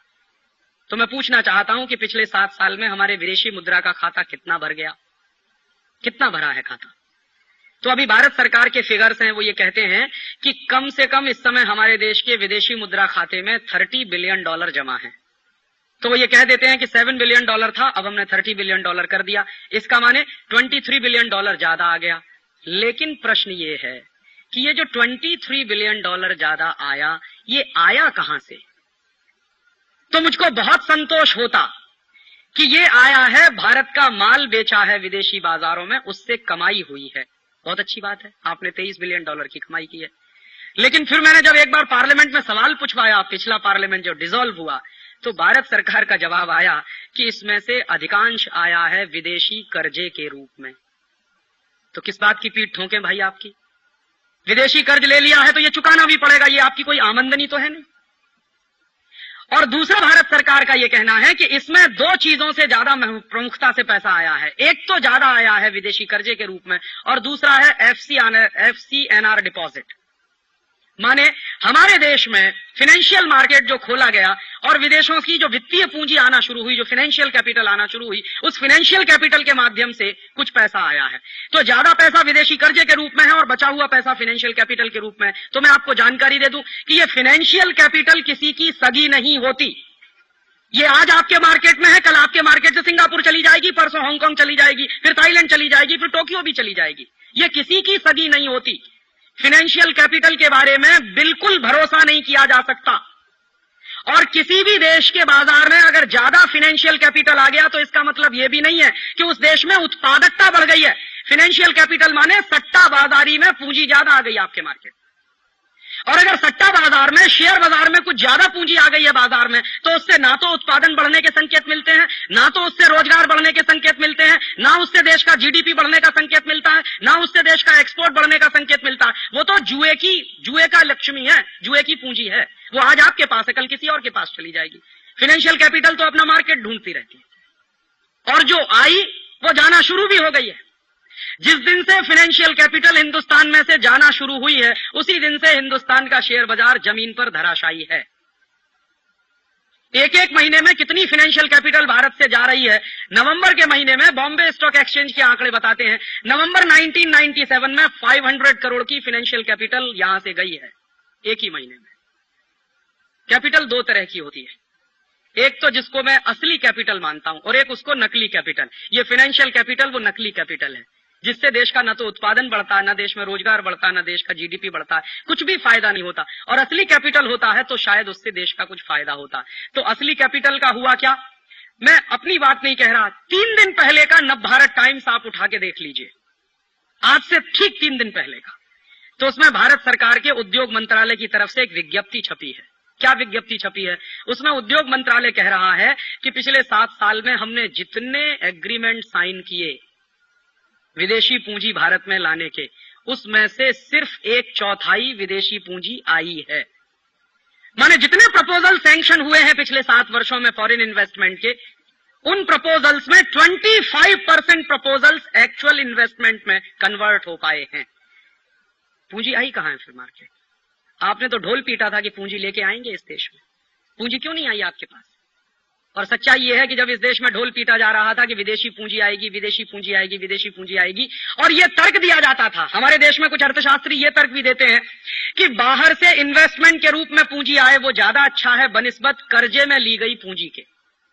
तो उसका तर्क कहां जाता है? तर्क वहां तक जाता है कि हमने अगर कर्जे के रूप में पूंजी ले ली है बाहर से, तो उस पर जो इंटरेस्ट पेमेंट देना पड़ता है वो ज्यादा होता है बनिस्बत बाहर से आई हुई पूंजी पर लाभांश देने के। माने विदेशों से पूंजी आए, उस पर अगर डिविडेंड देना पड़े तो वो कम है बनिस्बत उसके कि बाहर से पूंजी आए और उस पर इंटरेस्ट पेमेंट देना पड़े। तो हिसाब लगा लीजिए, विदेशी पूंजी आई जिस पर लाभांश देना है वो सिर्फ 24%। तो क्या हुआ? इसका माने बाकी 75% कहां से आई? तो बाकी 75% आई है कर्जे के रूप में। ये सरकार खुद कह रही है, मैं नहीं कह रहा। 3 दिन पहले का नवभारत टाइम्स ये खबर दे रहा है। तो इसका माने ग्लोबलाइजेशन हैज फेल्ड 100%, क्योंकि जिन 2 बड़े उद्देश्यों के लिए आपने ग्लोबलाइजेशन किया वो दोनों उद्देश्य पूरे नहीं हुए आपके। तो हो क्या गया है? इसके उल्टा बहुत कुछ हो गया है इस देश में, जिसका विश्लेषण करना बहुत जरूरी है। और मैं मानता हूं कि पिछले 7 साल में जो कुछ इस देश में ग्लोबलाइजेशन के नाम पर हुआ है, उस पर व्हाइट पेपर आना ही चाहिए पार्लियामेंट में। ताकि पता तो चले कि किसने क्या क्या किया है इस देश में। तो पिछले 7 साल में क्या हो गया है, कुछ उसका एक अंदाजा हम लगा सकते हैं कि ग्लोबलाइजेशन के नाम पर पिछले 7 वर्षों में हमारी करेंसी का 120% डिवैल्यूएशन हो चुका है। मई के महीने में $1 18 रुपए का था, अब $1 40 रुपए का हो गया है। तो 120% डिवैल्यूएशन हो चुका है। इसका नतीजा क्या निकला कि आपका जो निर्यात है दुनिया के बाजारों में, जो एक्सपोर्ट है, वो एक्सपोर्ट खड्डे में जा रहा है आधे से ज्यादा। मतलब क्या है इसका कि पहले जब आप दुनिया के बाजार में $1 कमाने के लिए माल बेचते थे तो आपको 18 रुपए का माल बेचना पड़ता था। अब उसी $1 को कमाने के लिए जब आप माल बेचते हैं तो आपको 40 रुपए का माल बेचना पड़ता है। डॉलर तो एक ही आ रहा है ना, माल आपका 40 रुपए का जा रहा है। 1991 में उसी $1 की कमाई करने के लिए हमको 18 रुपए का माल बेचना पड़ता था। आज उसी $1 की कमाई करने के लिए हमको 40 रुपए का माल बेचना पड़ता है। बात बहुत स्पष्ट है कि 60% सामान हमारा खड्डे में जा रहा है, माने हम मुफ्त में दे रहे हैं, उसमें से कुछ आ नहीं रहा। और एक दूसरा नुकसान क्या हुआ कि बाहर से जो हम इंपोर्ट किया करते थे वो इंपोर्ट का बिल बढ़ गया है। पहले हम अगर $1 का तेल खरीदते थे, डीजल खरीदते थे, तो उसके लिए 18 रुपया खर्च करना पड़ता था। अब वही $1 का डीजल और पेट्रोल खरीदने के लिए हमको 40 रुपया खर्च करना पड़ता है। निश्चित रूप से ऑयल पूल अकाउंट का डेफिसिट बढ़ा है पिछले 7 साल में, और सरकार खुद कहती है कि इस देश में पिछले 7 साल में ऑयल पूल अकाउंट का डेफिसिट लगभग 20,000 करोड़ के आसपास पहुंचा है। तो नुकसान सबसे बड़ा आपका क्या हुआ कि एक्सपोर्ट तो आपका बढ़ा नहीं, शायद वॉल्यूम ऑफ एक्सपोर्ट बढ़ गया। इस तकनीकी बात को समझिए, पार्लियामेंट में कितना बड़ा झूठ बोला गया इन 2 व्यक्तियों के द्वारा, मनमोहन सिंह और चिदंबरम के द्वारा। ये पिछले 7 साल से दोनों लोग पार्लियामेंट को गुमराह करते रहे हैं, और मैं मानता हूं कि इनके ऊपर केस चलना चाहिए। क्या गुमराह किया इन्होंने 7 साल से पार्लियामेंट में कि हमारे एक्सपोर्ट्स बढ़ रहे हैं। जब भी सवाल आया पार्लियामेंट में, मेरे जैसे लोगों ने 3-3 बार सवाल पूछवाया कि एक्सपोर्ट की स्थिति क्या है, तो हमेशा इन्होंने कहा कि एक्सपोर्ट्स बढ़ रहे हैं, एक्सपोर्ट्स बढ़ रहे हैं, एक्सपोर्ट्स बढ़ रहे हैं। तो आंकड़े क्या देते थे कि पिछले साल हमने इतने टन एक्सपोर्ट किया, इस साल इतना ज्यादा। और इन दोनों लोगों को इस देश के लोग सामान्य रूप से बड़ा भारी अर्थशास्त्री बताते।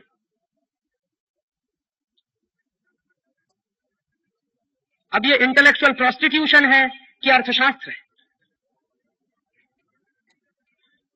तय करें हम इसको कि 7 साल से पार्लियामेंट में आप झूठ बोलते रहे, पूरे देश की जनता को गुमराह करते रहे कि हमारे एक्सपोर्ट्स, वॉल्यूम ऑफ एक्सपोर्ट्स बढ़ रहे हैं। वॉल्यूम ऑफ एक्सपोर्ट से मुझे क्या लेना देना, एक्सपोर्ट अर्निंग्स बताइए कितनी बढ़ रही। अब वो बात खुली है। अब वो बात कैसे खुली है, जब सरकार जाने को हुई है तो हमारे देश के फाइनेंस सेक्रेटरी ने एक दिन कहीं कुछ कह दिया होगा, किसी पत्रकार ने उनको खींचा होगा, ड्रिल किया होगा, तो उनके मुंह से निकल गया होगा। तो उन्होंने कह दिया कि एक्सपोर्ट अर्निंग्स में तो बहुत बुरी तरह से कमी आई है पिछले 7 साल में। और अगर व्हाइट पेपर आए इस देश के पार्लियामेंट में तो आपको निश्चित रूप से पता चल सकेगा कि आपकी एक्सपोर्ट अर्निंग्स में कितनी कमी आई है। तो एक्सपोर्ट अर्निंग्स आपकी कम होती चली गई, इंपोर्ट्स बिल आपके बढ़ते चले गए। निश्चित रूप से क्या हुआ, ट्रेड डेफिसिट बढ़ गया। और 1991 में ग्लोबलाइजेशन के पहले जो ट्रेड डेफिसिट था इस देश में वो 2,000 करोड़ का था। आज ट्रेड डेफिसिट भारत सरकार के आंकड़ों के अनुसार 20,000 करोड़ का हो गया। तो 20,000 करोड़ का ट्रेड डेफिसिट लेकर हम बैठे हुए हैं, और ये रिकॉर्ड हुआ है। पिछले 50 साल में भारत की अर्थव्यवस्था में 20,000 करोड़ का ट्रेड डेफिसिट कभी नहीं हुआ जो अभी हुआ है इस समय। दूसरा क्या नुकसान हुआ कि आपके देश में विदेशी कंपनियों को ग्लोबलाइजेशन, लिबरलाइजेशन के नाम पर खुली छूट मिली। क्या कह के कहा गया कि अगर विदेशी कंपनी नहीं आएगी तो कंपटीशन कैसे होगा मार्केट में, और कंपटीशन नहीं होगा तो भारतीय कंज्यूमर को फायदा कैसे मिलेगा मार्केट में। तो विदेशी कंपनियों को खुली छूट देनी ही पड़ेगी ताकि डोमेस्टिक इंडस्ट्री कंपटीशन में आ सके। तो आप देखिए, जब ग्लोबलाइजेशन शुरू हुआ था, नया था, तो पेप्सी आया था, कोका कोला आया था, और इस देश में उनको बुलाया गया था। उसी के साथ साथ एक इंडियन कॉम्पिटिटर भी था, पार्ले प्रोडक्ट्स।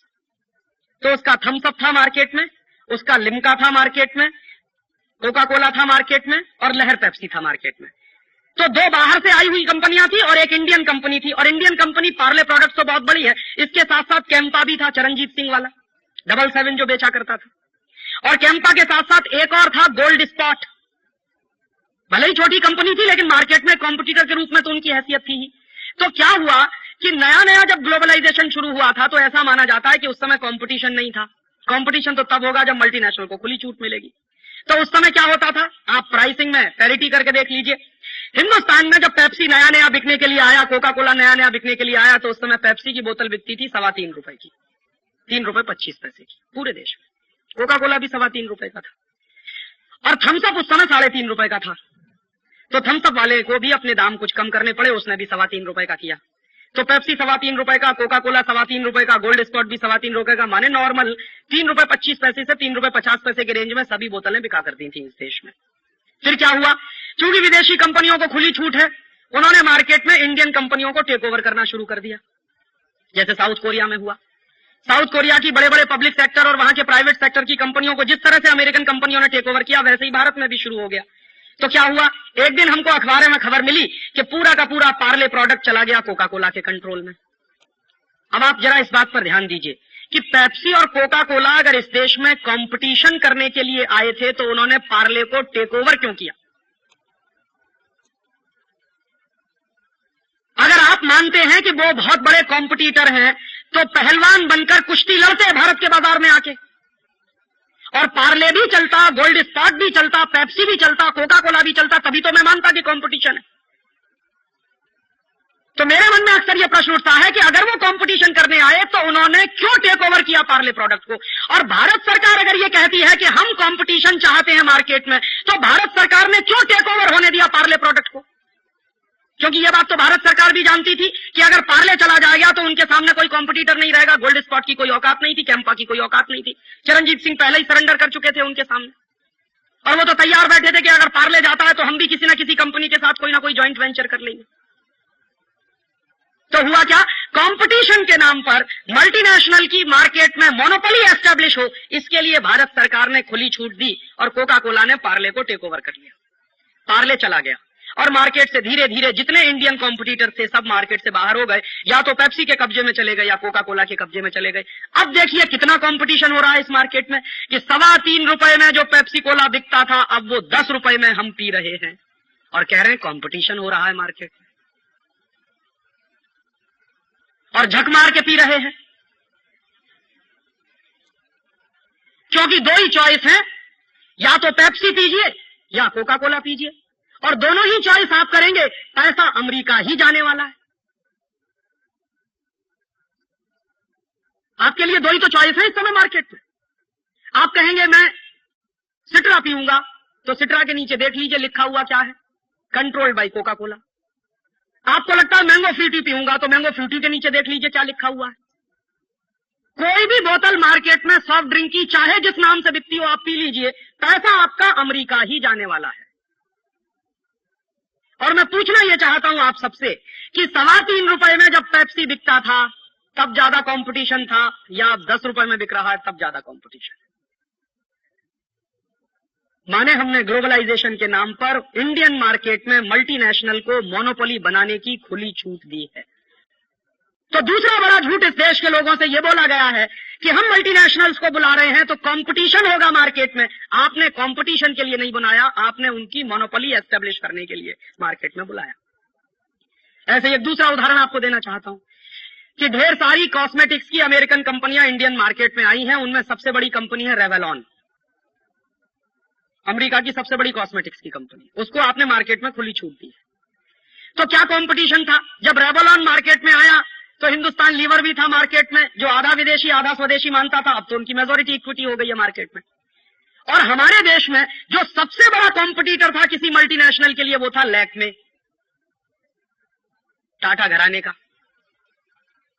और लैक्मे का जो मार्केट का कंट्रोल था उसकी कल्पना हम कर नहीं सकते, क्योंकि अब तो चला गया।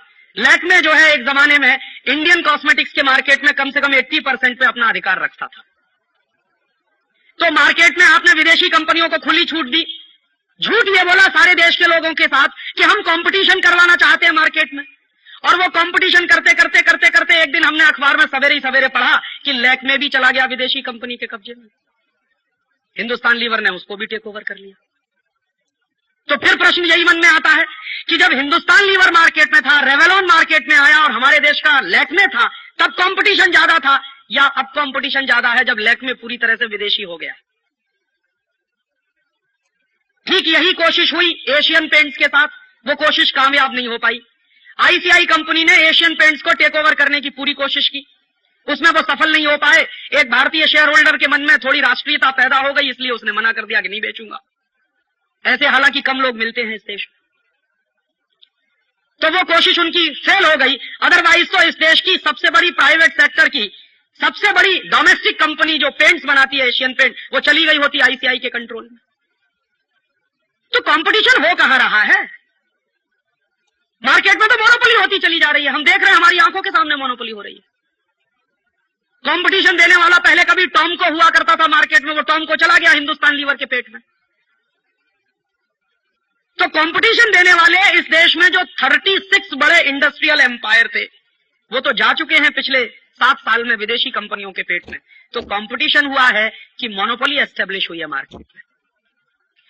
और मैं आपको एक जानकारी के लिए कह दूं कि विदेशी कंपनियां, मल्टीनेशनल कंपनियां कभी भी कंपटीशन में विश्वास नहीं रखती, ये आप जान लीजिए। वो हमेशा कार्टेलाइजेशन में विश्वास रखते, वो कार्टेल्स बनाते। और ये जो चक्कर हमारे देश में चल रहा है कंपटीशन के नाम पर कंट्रोलिंग का, पूरी इकोनॉमी को, पूरे मार्केट में मोनोपोली का, ये चक्कर इस समय अमेरिका में भी चल रहा है और यूरोप में भी चल रहा है। अमेरिका की बड़ी बड़ी कंपनियां आपस में मर्ज कर रही हैं। आईबीएम और आईसीएल दोनों के मर्ज होने की तैयारी चल रही है इस समय। बोइंग और जनरल मोटर्स आपस में मर्ज करने को तैयार बैठे हैं। रथियन कॉर्पोरेशन मर्ज करना चाहता है जनरल इलेक्ट्रिक के साथ। तो सारी के सारे अमेरिकन इकोनॉमी में हम देख रहे हैं कि सिवाय कार्टेलाइजेशन के कुछ हो नहीं रहा है। और वहां क्या हो रहा है, जो भी कंपनी मार्केट में कंपटीशन दे सकती है उसको या तो टेक ओवर कर लो या मार्केट से उसको आउट कर दो। आइदर कोऑप्ट और करप्ट, यही प्रिंसिपल है डेमोक्रेसी का। वही प्रिंसिपल मार्केट में है मल्टीनेशनल्स के माध्यम से कि या तो इंडियन कंपनियों को टेक ओवर कर लो या उनको मार्केट से आउट कर दो, किसी भी तरीके से। ये इनके इन प्रकार है। तो कंपटीशन हुआ कहां है मार्केट में पिछले 7 साल में। और फिर एक दूसरी बात और कहना चाहता हूं आपसे कि कंपटीशन किसका किसके बीच हो सकता है। कंपटीशन शब्द की डेफिनेशन है, अगर उसको समझने की हम कोशिश करें तो कोई 19-20 का पार्टनर हो तो उनमें कंपटीशन हुआ करता है। लेकिन ऐसा नहीं हो सकता कि एक तरफ बेन जॉनसन खड़ा है और दूसरी तरफ एक टांग वाला कोई नौजवान खड़ा है और आप कहो कि 100 मीटर स्प्रिंट दौड़ो।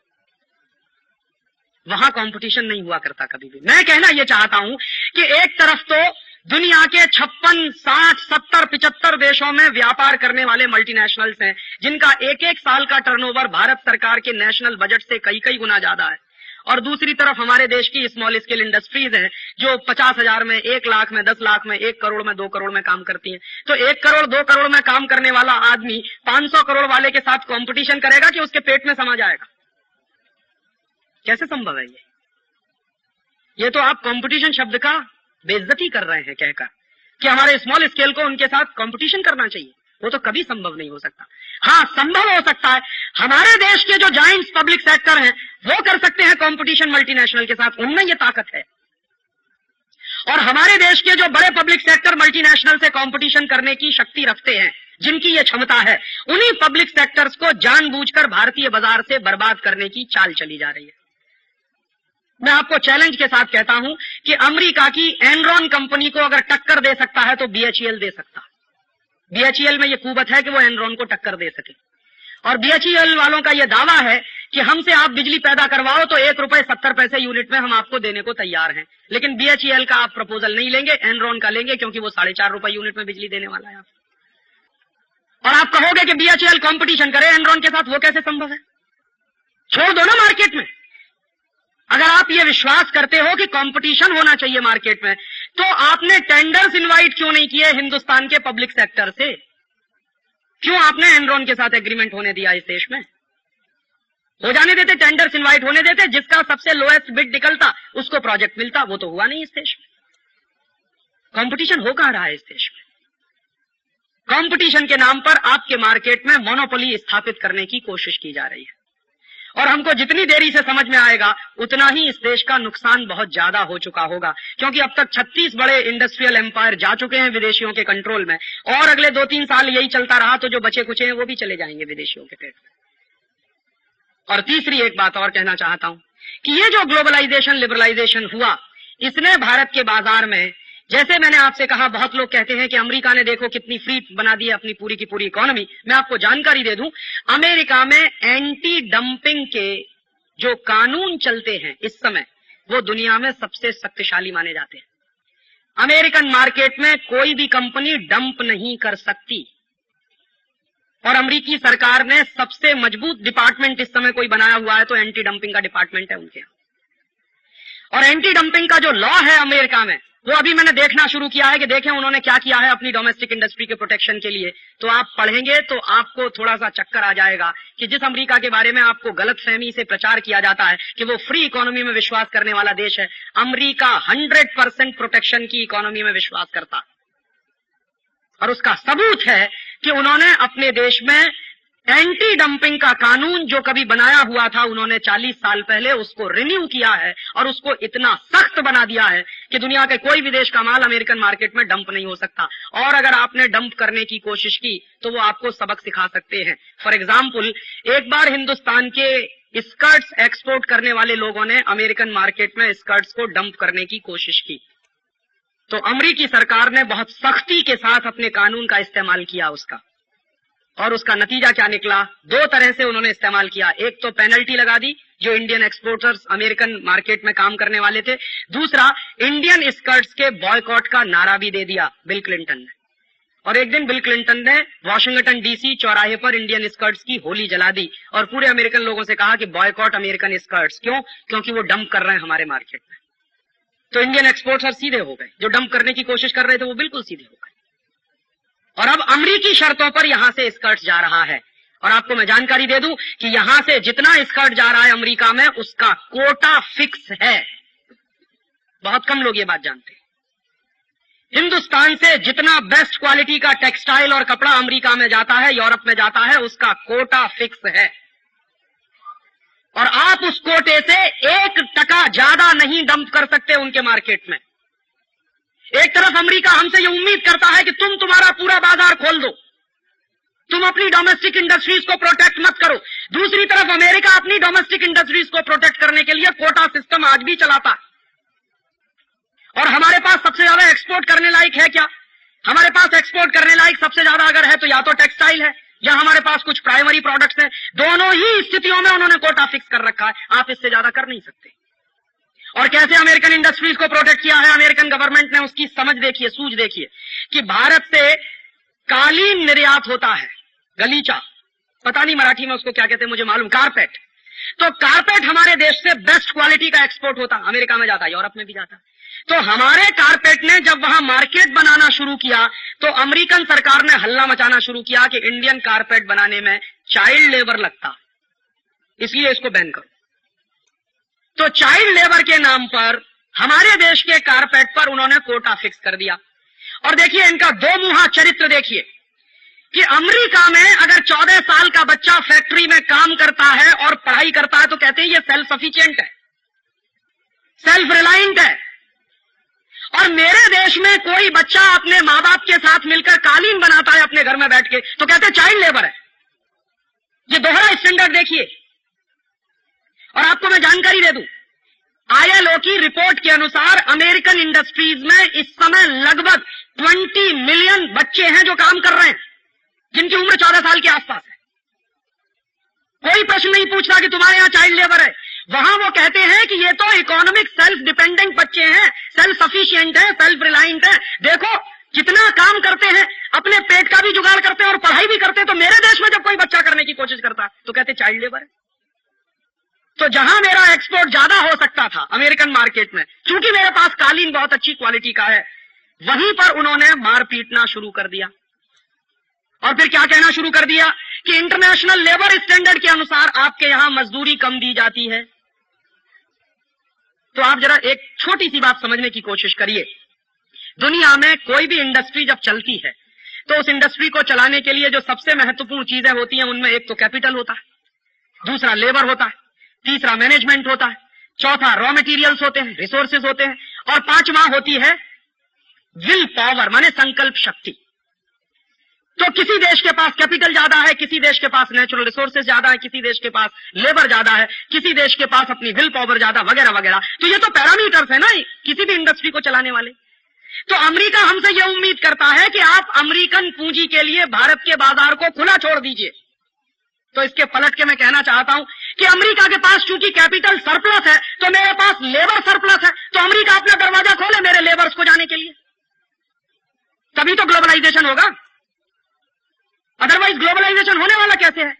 अमेरिका की पूंजी मेरे बाजार में अगर बिना किसी बाधा के आना चाहती है तो अमेरिका के बाजार में मेरे लेबर को बिना किसी बाधा के घुसने का लाइसेंस दे दो, तो मैं मानता हूं कि तुम ग्लोबलाइजेशन की चाहक हो।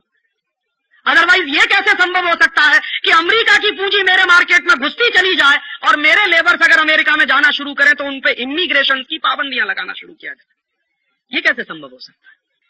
और मैं इस बात में अपने आप को नीचा नहीं मानता। अमेरिका के पास कैपिटल सरप्लस है, मेरे पास स्किल्ड लेबर का सरप्लस है। जितना ज्यादा स्किल्ड लेबर दुनिया में चाइना के पास है, उसके बाद दूसरा नंबर हमारा है। तो जिसके पास जो चीज सरप्लस है उसी का तो एक्सपोर्ट कर सकता है। तो अमेरिका के पास कैपिटल का सरप्लस है, मेरे पास लेबर का सरप्लस है, दोनों एक्सचेंज करें तब तो हम मानेंगे कि लिबरलाइजेशन है, ग्लोबलाइजेशन है।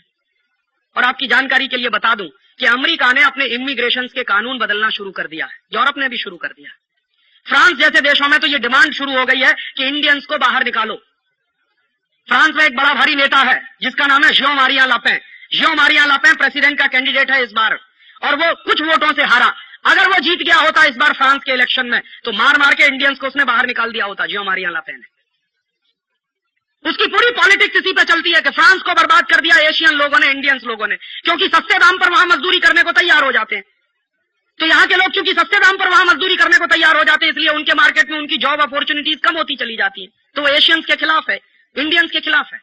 वो तो अच्छा हुआ जीत नहीं पाया, नहीं तो फ्रांस में तो लाखों इंडियंस को बाहर निकलवा दिया होता। और इसके उल्टा हो गया, न्यूजीलैंड में पिछले 7 वर्षों में 1.5 लाख इंडियंस को बाहर कर दिया गया। कहां ग्लोबलाइजेशन हो रहा है? वो तो अपने डोमेस्टिक प्रोटेक्शन के काम कर रहे हैं। ये हम बेवकूफ हैं जो समझ नहीं पा रहे हैं।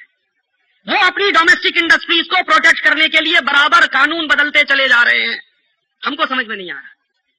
और आपको एक ताजा जानकारी दे दूं, हो सकता है आपको आश्चर्य हो जाए, मुझे भी आश्चर्य हुआ। अभी 15-17 दिन पहले मुझे पता चला अमेरिकन पार्लियामेंट ने अपनी डोमेस्टिक इंडस्ट्रीज को प्रोटेक्ट करने के लिए अमेरिकन पार्लियामेंट से एक कानून पारित करवा दिया है। उसका नाम है बाय अमेरिकन एक्ट।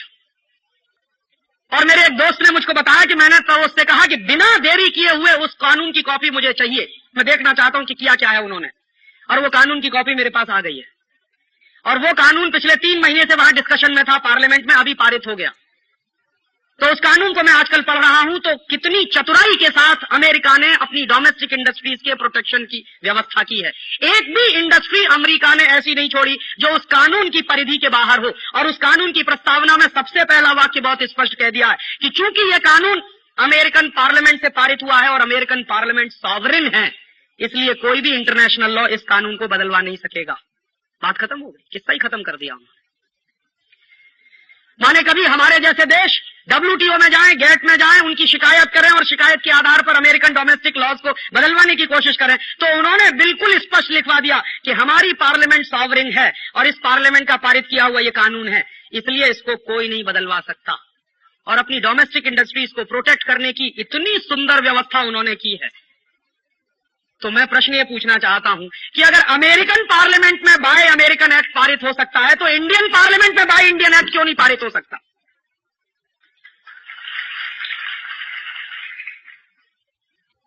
और अमेरिकन पार्लियामेंट में जब बाय अमेरिकन एक्ट पारित हुआ है तो हिंदुस्तान में लिबरलाइजेशन, ग्लोबलाइजेशन के समर्थकों ने चू नहीं मुंह से निकाला, और ना अंतर्राष्ट्रीय अर्थव्यवस्था का समर्थन करने वाले अर्थशास्त्रियों ने चू किया मुंह से।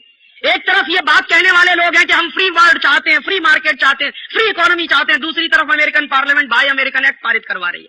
कोई नहीं बोल रहा है इस पे। और मैं आपको बता दूं कि अगर मेरे देश में बाय इंडियन एक्ट पारित हुआ तो मेरे ही देश में ऐसे लोग हैं जो इसको गालियां देना शुरू कर देंगे कि आप इंडस्ट्री को प्रोटेक्ट कर रहे हैं। लेकिन अमेरिका में एक भी सेनेटर नहीं है जिसने इसके खिलाफ कुछ किया हो। और आप ये जान लीजिए, रिपब्लिकन्स और डेमोक्रेट्स दोनों की सहमति से यह कानून पारित हुआ अमेरिकन पार्लियामेंट में। किसी भी अपोजिशन के एमपीज ने वहां विरोध नहीं किया इस कानून का, सबने एक सहमति से उसको पारित कराया, क्योंकि अमेरिकन नेशनल इंटरेस्ट है इस कानून में जो प्रिजर्व होते हैं। तो हम हमारे इंडियन इंटरेस्ट को प्रिजर्व नहीं कर सकते क्या? अगर हम करना शुरू करेंगे तो लोग कहेंगे आप 18वीं शताब्दी में ले जाना चाहते हैं इस देश को। ऐसे लोगों की कमी नहीं है इस देश में। ग्लोबलाइजेशन के नाम पर जो 1991 तक डंपिंग का कानून था उसको इतना ढीला कर दिया गया है कि इस समय हिंदुस्तानी बाजार में बिल्कुल मुफ्त के दाम में विदेशियों का माल बिकना चालू है। और विदेशी कंपनियां तो घोषित रूप से ये कहकर आती हैं कि शुरू के 2 साल अगर घाटा भी उठाना पड़े तो उठाएंगे, एक बार इंडियन मार्केट को अपने कंट्रोल में कर लो, फिर जो मन में कीमत आएगी वो वसूलेंगे हम। तो पूरी की पूरी इंडियन केमिकल इंडस्ट्री को बर्बाद कर दिया पिछले 2-3 साल में इस एंटी डंपिंग कानून के हट जाने के कारण। और कैसे बर्बाद हुई इंडियन केमिकल इंडस्ट्री, आप तो समझदार हैं, इसलिए एक ही स्टेटमेंट में समझ जाएंगे कि बाहर से आने वाला जो रॉ मटेरियल है और फिनिश प्रोडक्ट है, दोनों पे ड्यूटीज एक जैसे। बर्बाद कर दिया पूरी डोमेस्टिक इंडस्ट्री को पिछले 3 साल में इन लोगों ने।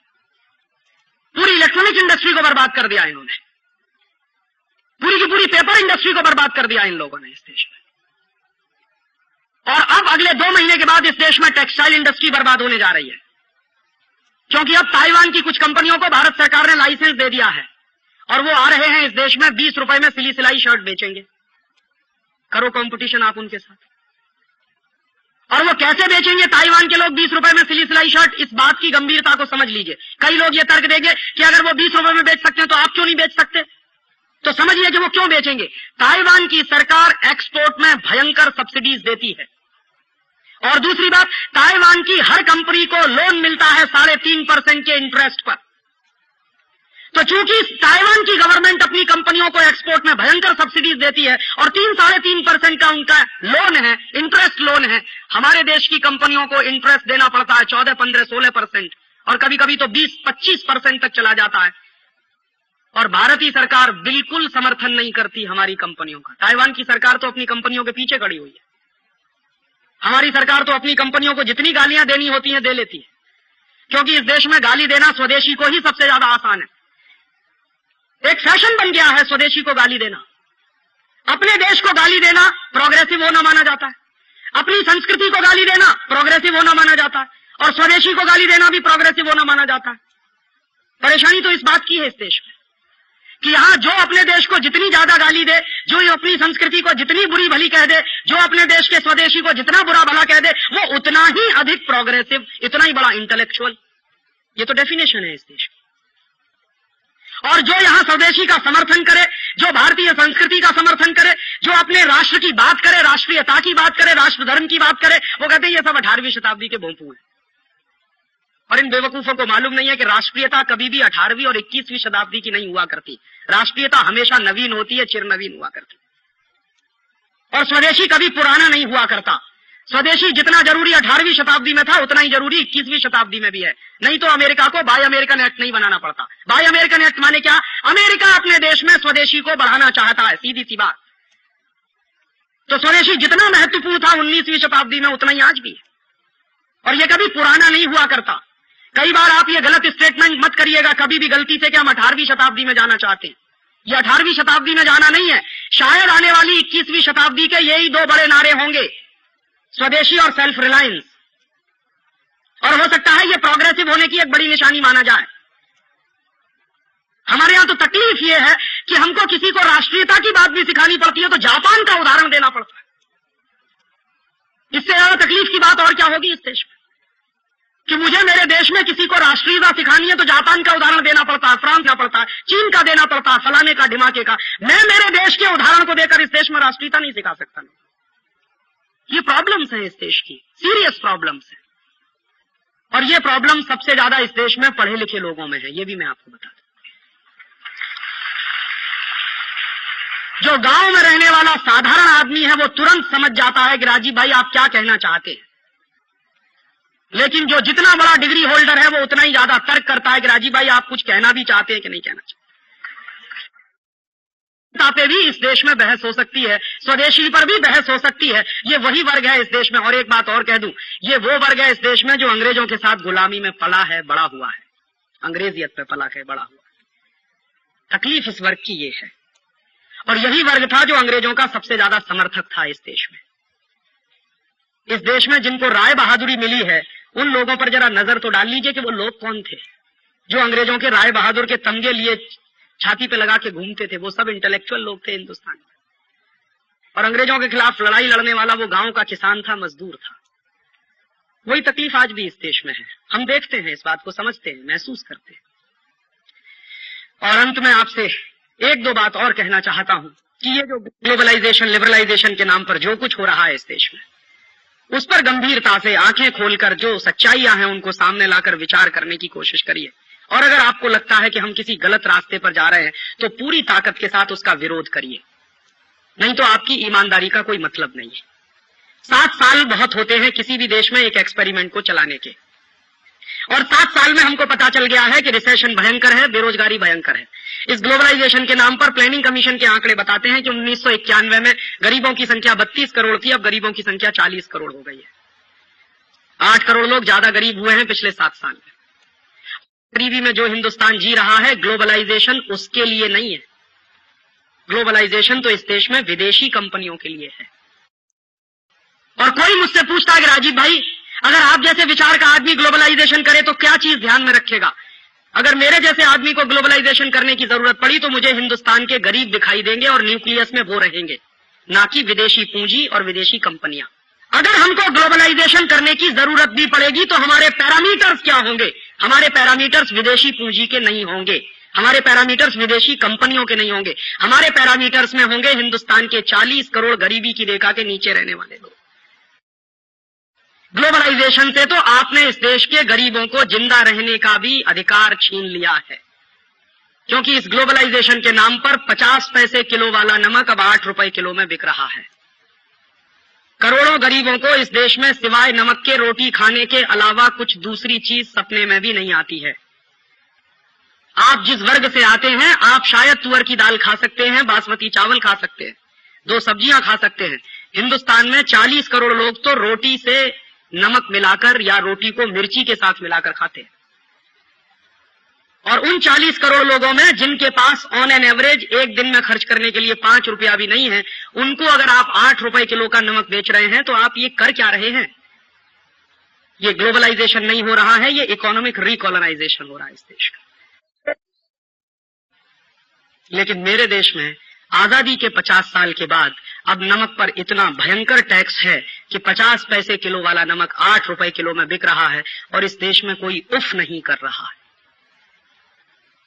आपकी मजबूरी मैं समझ सकता हूं, क्योंकि आपके पास प्रचुर मात्रा में संपत्ति है, तो आपके लिए नमक 8 रुपए किलो का बिके या 50 रुपए किलो का, आपसे कोई फर्क नहीं पड़ता। लेकिन तकलीफ उन लोगों की है जो 40 करोड़ की संख्या में है और जिनके पास एक दिन में खर्च करने के लिए 5 रुपया नहीं है। तकलीफ उनकी है। और कभी उनकी जगह पर अपने आप को रखकर सोचिए और पूरे प्लान को देखिए, तो कैसे इस देश में 40 करोड़ लोग रोटी खा रहे होंगे तब से जब से 50 पैसे किलो वाला नमक 8 रुपए किलो में हो गया है। और बहुत ही बर्बरता पूर्वक पूरे देश में सरकार का एक फरमान जारी हुआ है कि कहीं भी बिना आयोडीन वाला नमक नहीं बेचा जाए, माने हर जगह वो 8 रुपए किलो वाला ही नमक बिकना चाहिए। और आपको मैं एक दूसरी जानकारी दे दूं कि आयोडीन हर नमक में होता है। कोई भी नमक बिना आयोडीन का नहीं होता, क्योंकि नमक बनता है दरिया के पानी से और सूरज की रोशनी से। नमक बनाने में कोई टेक्नोलॉजी नहीं लगती, कोई मशीन नहीं लगती। दरिया का पानी है, सूरज की रोशनी है, और दरिया के पानी में सबसे ज्यादा आयोडीन होती है विज्ञान की जानकारी के अनुसार। ब्रोमीन भी बहुत होती है दरिया के पानी में। तो दरिया के पानी में मैक्सिमम आयोडीन है और दरिया के पानी से बनने वाले नमक में भी आयोडीन है। और हमको नॉर्मली एक दिन में 125 माइक्रोग्राम आयोडीन की जरूरत होती है बस। साधारण आदमी को, साधारण बुद्धि वाले आदमी को इस देश में एक दिन में 125 माइक्रोग्राम आयोडीन की जरूरत होती है। और जो साधारण नमक हम खाते हैं उसमें एक दिन में हम कम से कम 175 माइक्रोग्राम आयोडीन खा जाते हैं, माने जितने की जरूरत है उससे भी 50 माइक्रोग्राम ज्यादा आयोडीन हम कंज्यूम कर रहे हैं। तो इस देश में आयोडीन की कमी कहां है? ये तो सबसे बड़ा झूठ है जो इस देश में बोला जा रहा है आजादी के 50 साल। और ये झूठ कब से बोला जा रहा है? ये झूठ तब से बोला जा रहा है जब इस देश में आजादी के 50 साल के बाद ग्लोबलाइजेशन और लिबरलाइजेशन के नाम पर एक परदेशी कंपनी को नमक बेचने का लाइसेंस दिया गया है। तब से यह झूठ बोला जा रहा है। और उस परदेशी कंपनी का नाम है अन्नपूर्णा। असली नाम है उसका हिंदुस्तान लीवर। उसने नमक बेचना शुरू किया है अन्नपूर्णा के नाम से। तो जब से हिंदुस्तान लीवर को इस देश में नमक बेचने का लाइसेंस मिला है, तब से इस देश में ये आयोडीन का चक्कर चलाया इन कंपनियों ने। और मैं आरोप लगाता हूं इस देश के बड़े बड़े सेक्रेटरी इस घोटाले में शामिल हैं, जिन्होंने गलत रिपोर्ट पेश करके इस देश में लोगों को यह डर पैदा कर दिया कि आपको आयोडीन की डेफिशिएंसी हो गई है, इसलिए आपको आयोडीन युक्त नमक खाना चाहिए। और मैंने जब पार्लियामेंट में सवाल पूछवाया एक एमपी के माध्यम से कि पूरे देश में आयोडीन की कमी के कारण जो बीमारियां हैं, जैसे घेंगा सबसे ज्यादा, उसके मरीज कितने हैं पूरे देश में, तो भारत सरकार का जवाब है कि भारत में जितनी कुल बीमारियों के मरीज हैं उसमें 0.3% मरीज घेंगा के हैं, और वो भी कहां है, भारत के पर्वतीय इलाके में, जो पहाड़ी इलाके हैं। और पर्वतीय इलाकों में कितनी आबादी रहती है इस देश की, मुश्किल से कुल आबादी का 5%। तो एक बार को मान भी लिया जाए कि इस देश में आयोडीन की कमी है, तो पर्वतीय इलाकों में कमी है, सामान्य इलाकों में आयोडीन की कोई कमी नहीं है। लेकिन पूरे देश में यह नाटक इस देश में चला, और यह नाटक करने के पीछे एक ही सबसे बड़ा सत्य है कि एक परदेशी कंपनी को नमक बेचना था और उस नमक से उसको करोड़ों रुपए का मुनाफा कमाना था, इसलिए उसने 50 पैसे किलो वाले नमक को 8 रुपए किलो में बिकवाना शुरू करवा दिया है आयोडीन नाम के धोखे के साथ। और कैसे लूट रहे हैं आपको, आजादी के 50 साल में इस देश में क्या चल रहा है, आयोडीन युक्त अगर नमक बनाया जाए तो 1 किलो नमक जो अभी बनता है कच्छ में, उसका कॉस्ट ऑफ प्रोडक्शन आता है 25 पैसा, तो 25 पैसे में 1 किलो नमक बन जाता है। और उस नमक में आयोडीन इंट्रोड्यूस करनी पड़े 1 किलो नमक में, तो कुल खर्चा होता है और 25 पैसा, माने 50 पैसे में 1 किलो नमक आयोडीन युक्त, अतिरिक्त आयोडीन युक्त नमक 50 पैसे में 1 किलो बन जाता है। तो भारत सरकार के कुछ टैक्स वैक्स होंगे, कुछ खर्चे होंगे, हालांकि मैं मानता हूं कि नमक पर टैक्स नहीं होना चाहिए, लेकिन फिर भी ऐसी बेदर्दी सरकारें हैं जिन्होंने नमक पर भी टैक्स लगा रखा है, तो कुछ टैक्स वैक्स मान लीजिए आप, और कुछ ट्रांसपोर्टेशन का भी मान लीजिए, तो 50 पैसे किलो वाले नमक में आमदनी भी मिला के, इनकम भी मिला के 1 रुपए किलो में बिक जाना चाहिए, लेकिन वो बिक रहा है 8 रुपए किलो, और औसतन 1 किलो नमक पर जो मुनाफा है वो 6.5 रुपए के आसपास का है। और सारे देश में कितना नमक बिक रहा है इस समय, भारत सरकार के आंकड़े बताते हैं 40 लाख टन नमक घरों में इस्तेमाल हो रहा है इस समय। तो 40 लाख टन नमक अगर घरों में इस्तेमाल हो रहा है और 1 किलो नमक 8 रुपए में है और 1 किलो नमक पर 6.5 रुपए का प्रॉफिट है, तो आप जान लीजिए आपकी जेब से 2400 करोड़ रुपए एक साल में लूटे जा रहे हैं आयोडीन के नाम पर। और आजादी के 50 साल में अगर इसी देश की सरकारें देश के गरीब लोगों के खीसे में से 2400 करोड़ रुपए निकाल रही हैं, तो इन सरकारों को हम क्या कहें। मैं कभी कभी जब बहुत गुस्सा होता हूं और दुखी होता हूं तो मैं कहता हूं कि नाथूराम गॉडसे ने तो गांधी के शरीर की हत्या की थी, और इन लोगों ने तो गांधी के विचार को मार दिया है। ये तो नाथूराम गॉडसे से बड़े हत्यारे हैं इस देश में।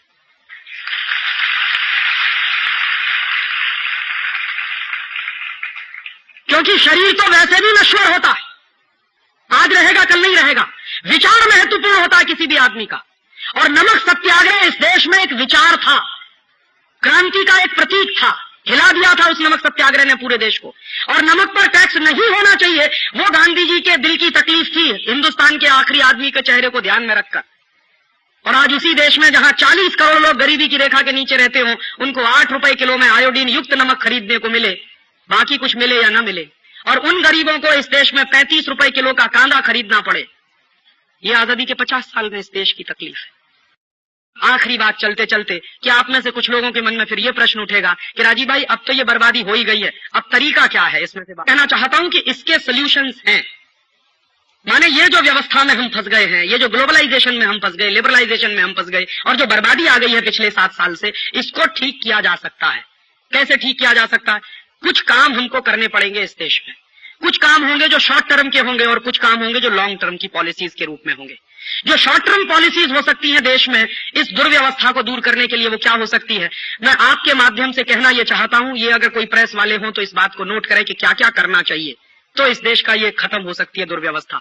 सबसे पहले तात्कालिक रूप से इस देश में एंटी डंपिंग लॉ को ताकतवर बनाने की जरूरत है, ताकि विदेशी कंपनियों को डंप करने की जो छूट मिली है वो रुके। एक काम। दूसरा काम, अगर अमेरिकन पार्लियामेंट में बाय अमेरिकन एक्ट बना है तो इंडियन पार्लियामेंट से बाय इंडियन एक्ट बनवाने की जरूरत है। तीसरा काम, हमारे देश में ये जो विदेशी कंपनियों को लूट की खुली छूट हमने दे दी है, इसको तत्काल रोकने की जरूरत है। और कम से कम इसमें इतना क्लासिफिकेशन तो हम कर ही सकते हैं कि जिन सेक्टर्स में जीरो टेक्नोलॉजी है और जो चीजें हमारी जरूरत की नहीं है, उदाहरण के लिए Pepsi cola, Coca cola, Thums Up, Limca, Citra, या उनके potato chips, Ruffles, Hostess, Top Ramen, बिनीज, या फिर उनकी नूडल्स, या फिर उनका नमक, या फिर उनका आटा, या फिर उनकी कैडबरीज की चॉकलेट, या फिर उनके टॉफियां, या फिर उनके बिस्किट्स, ये जो जीरो टेक्नोलॉजी के आइटम है, ऐसे 840 प्रोडक्ट हैं इस देश में जो जीरो टेक्नोलॉजी के प्रोडक्ट हैं। तो जीरो टेक्नोलॉजी के जो प्रोडक्ट्स हैं इस देश में, उन क्षेत्रों में तत्कालिक रूप से विदेशी कंपनियों को बैन कर देने की जरूरत है कि इस सेक्टर में हमको कोई मल्टीनेशनल नहीं चाहिए, क्योंकि ये हमारे प्रायोरिटी के सेक्टर नहीं है। इस देश के गांवों को पीने का पानी चाहिए, पेप्सी कोला नहीं चाहिए। इस देश के 2 लाख गांवों में पीने का पानी नहीं है, करोड़ों लोगों को पीने का पानी नहीं मिलता है, तो करोड़ों लोगों को पहले पीने का पानी चाहिए, ना कि पेप्सी और कोका कोला। इस देश में 20 लाख बच्चे हर साल बिना दूध के मर जाते हैं, उनको पहले दूध चाहिए, ना कि कैडबरीज की चॉकलेट। हमारी प्रायोरिटीज हमको समझनी चाहिए। तो हमारी प्रायोरिटीज में जो जीरो टेक्नोलॉजी के आइटम है, उनमें 100% विदेशी कंपनियों को बैन करने की जरूरत है। तो आप ये कह सकते हैं, इसमें एक कंफ्यूजन रहता है कि राजीव भाई आप क्या बोल रहे हैं, अभी जो नई आएंगी उनको बैन करना है या जो आ चुकी हैं उनकी बात कर रहे हैं? मैं बात कर रहा हूं जो आ चुकी है उनकी, नई आने वालों की तो बात ही नहीं कर रहा हूं। जो आ चुकी है उनको बैन करने की जरूरत है। तो आप पूछेंगे वो कैसे होगा? आपके देश में एक सॉलिड एग्जाम्पल है, मुरारजी भाई देसाई ने क्या किया था 1977 में। 24 घंटे में कोका कोला को नोटिस दिया था भारत छोड़ने का। तो कोका कोला ने आंखें दिखाई थी कि आप अगर मुझसे भारत छोड़ने की बात कहेंगे तो आपको मुआवजा देना पड़ेगा। तो मुरारजी भाई ने कहा कि हाँ ठीक है, मुआवजा तो दूंगा, तो पहले तुम्हारी संपत्ति जब्त करूंगा, उसको बेचकर मुआवजा दे दूंगा तुमको। और जैसे ही मुरारजी भाई ने कोका कोला की संपत्ति जब्त करने की बात कही थी, वैसे ही कोका कोला बिस्तर बोरिया उठाकर भाग गया था इस देश से। बिना एक पैसे का कंपेंसेशन दिए कोका कोला भागा था यहां से। और कोका कोला भागा, उसके बाद IBM भागा, उसके बाद ICL भागा, और चौथा नंबर लगा हुआ था हिंदुस्तान लीवर के भागने का। तब तक सरकार गिर गई। अदरवाइज तो ये संकट ही आज नहीं होता इस देश में, क्योंकि वो सरकार बिल्कुल कमिटेड थी कि जीरो टेक्नोलॉजी के एरिया में कोई मल्टीनेशनल की हमको जरूरत नहीं है। तो मुझे लगता है कि आज हमको जो करने की जरूरत है कि जो जीरो टेक्नोलॉजी के एरिया है उनमें इनको तत्काल बैन किया जाए। और आपको अगर कोई नेता इस बात से फुसलाने की कोशिश करे कि हम विदेशी कंपनियों को भगाएंगे तो उनको कंपेंसेशन देना पड़ेगा, ये सबसे बड़ा झूठ है। जानते हैं क्यों? क्योंकि जीरो टेक्नोलॉजी के एरिया में जितनी मल्टीनेशनल्स काम कर रही हैं, उनके जो मेमोरेंडम ऑफ अंडरस्टैंडिंग साइन हुए हैं, सामान्य रूप से हर कंपनी के जो मेमोरेंडम ऑफ अंडरस्टैंडिंग साइन हुए हैं, उनमें 10 साल के अंदर उनको भारत से छोड़कर चला जाना चाहिए था, ऑलरेडी चला जाना चाहिए था। लेकिन 20-20 साल हो गए, 25-25 साल हो गए, 40-40 साल हो गए, वो छोड़कर नहीं भागे हैं। माने उनकी शर्तों के अनुसार उनको चला जाना चाहिए, वो इलीगल तरीके से यहां बैठे हुए हैं, तो उनको भगाने में एक पैसे का कंपेंसेशन नहीं देना पड़ेगा। और फिर एक काम और करना पड़ेगा कि फाइनेंशियल मार्केट में जो लूट मची हुई है उसको तात्कालिक रूप से बंद करना पड़ेगा, और फाइनेंशियल कैपिटल पर जो निर्भरता हमारी हो गई है, इस निर्भरता को खत्म करना पड़ेगा। और ये जो पूंजी के लिए कटोरा लेकर हम चले जाते हैं दूसरे देशों में भीख मांगने के लिए, ये भीख मांगना बंद करिए। भारत बहुत बड़ा देश है। और मैं तो कभी कभी कहता हूं, लेकिन ये मजाक में नहीं, गंभीर बात कह रहा हूं, हमारे देश में बंबई, दिल्ली जैसे शहरों में बेगर्स एक्ट बना हुआ है। आप जानते हैं, भिखारी अगर दिल्ली के हवाई अड्डे पर भीख मांगता हुआ पकड़ा गया तो उसको जेल में बंद कर देते। क्यों बंद कर देते? क्योंकि वो 50 पैसे की भीख मांगता है, 1 रुपए की भीख मांगता है। और हमारे देश के ये जो बड़े बड़े best finance minister billions of dollar की भीख मांग कर लाते हैं, इनकी जगह कहां होनी चाहिए फिर? तो हमको भीख मांगना बंद करना है, विदेशी पूंजी की हमको जरूरत नहीं है। तो आप पूछेंगे वो कैसे? हमारे देश में स्वदेशी पूंजी ही इतनी मात्रा में है कि उसी का इस्तेमाल हम नहीं कर पाते। रिजर्व बैंक ऑफ इंडिया के फिगर्स हैं कि इस देश में जो GDP है वो करीब करीब 8 लाख करोड़ का है एक साल का, उसका 24% हमारे डोमेस्टिक सेविंग्स हैं एवरी ईयर। तो 2 लाख करोड़ की हमारी बचत है इस देश में एक साल की। और 2 लाख करोड़ की अगर बचत है हमारे देश में एक साल की, तो ये 2 लाख करोड़ की पूंजी को हम क्यों नहीं मोबिलाइज कर सकते भारत में इस्तेमाल करने के लिए? तो मुश्किल जानते हैं क्या है? इस देश के नेताओं की विश्वसनीयता पर लोगों को संदेह है। अन्यथा जो देश के लोग 2 लाख करोड़ रुपया बचत कर रहे हैं, वो पूंजी मार्केट में क्यों नहीं लगाई जा सकती? लोगों को भरोसा नहीं है सरकारों पर, नेताओं पर भरोसा नहीं। और ये जो 2 लाख करोड़ की डोमेस्टिक सेविंग्स है, इसको हम बहुत आसानी के साथ 3-3.5 लाख करोड़ पर ले जा सकते हैं, बशर्ते कि हिंदुस्तान के हर घर में एक छोटा सा संकल्प आए कि मैं मेरे जीवन में गैर जरूरी सामान इस्तेमाल नहीं करूंगा। मेरी जितनी आवश्यकता है, मेरी जितनी जरूरत है, उतनी जरूरत पूरी करने के लिए मुझे जो सफिशिएंट लगेगा उतना ही इस्तेमाल करूंगा। माने हम हमारे जीवन में संयम और अपरिग्रह के सिद्धांत को लागू करें। तो संयम और अपरिग्रह का सिद्धांत अगर हम लागू करें तो यही 2 लाख करोड़ की पूंजी 3.5-4 लाख करोड़ पर पहुंच सकती है। और 3.5-4 लाख करोड़ की पूंजी इतनी है कि भारत सरकार से इस्तेमाल करते नहीं बनेगी। और क्या करना चाहिए? एक काम और करना चाहिए इस देश में। 5 साल तक इस देश में कोई टैक्स नहीं लिया जाएगा। क्यों? क्योंकि टैक्स ले लेके तुमने इतना खून चूस लिया है कि वो मरने वाला है। जो मरीज मरने वाला होता है तो उसको ऑक्सीजन दिया जाता है, खून नहीं निकाला जाता उसके शरीर में से। तो ये उद्योग व्यवस्था मरने को तैयार बैठी है, इसका खून मत पियो, इसको ऑक्सीजन दो। तो ऑक्सीजन कैसे दे सकते हैं? 5 साल के लिए पूरी इकोनॉमी को जीरो टैक्स बना दीजिए। 5 साल तक ना इनकम टैक्स लिया जाएगा, ना सेंट्रल एक्साइज लिया जाएगा, ना कोई टैक्स, और ये सारे डिपार्टमेंट बंद कर दीजिए।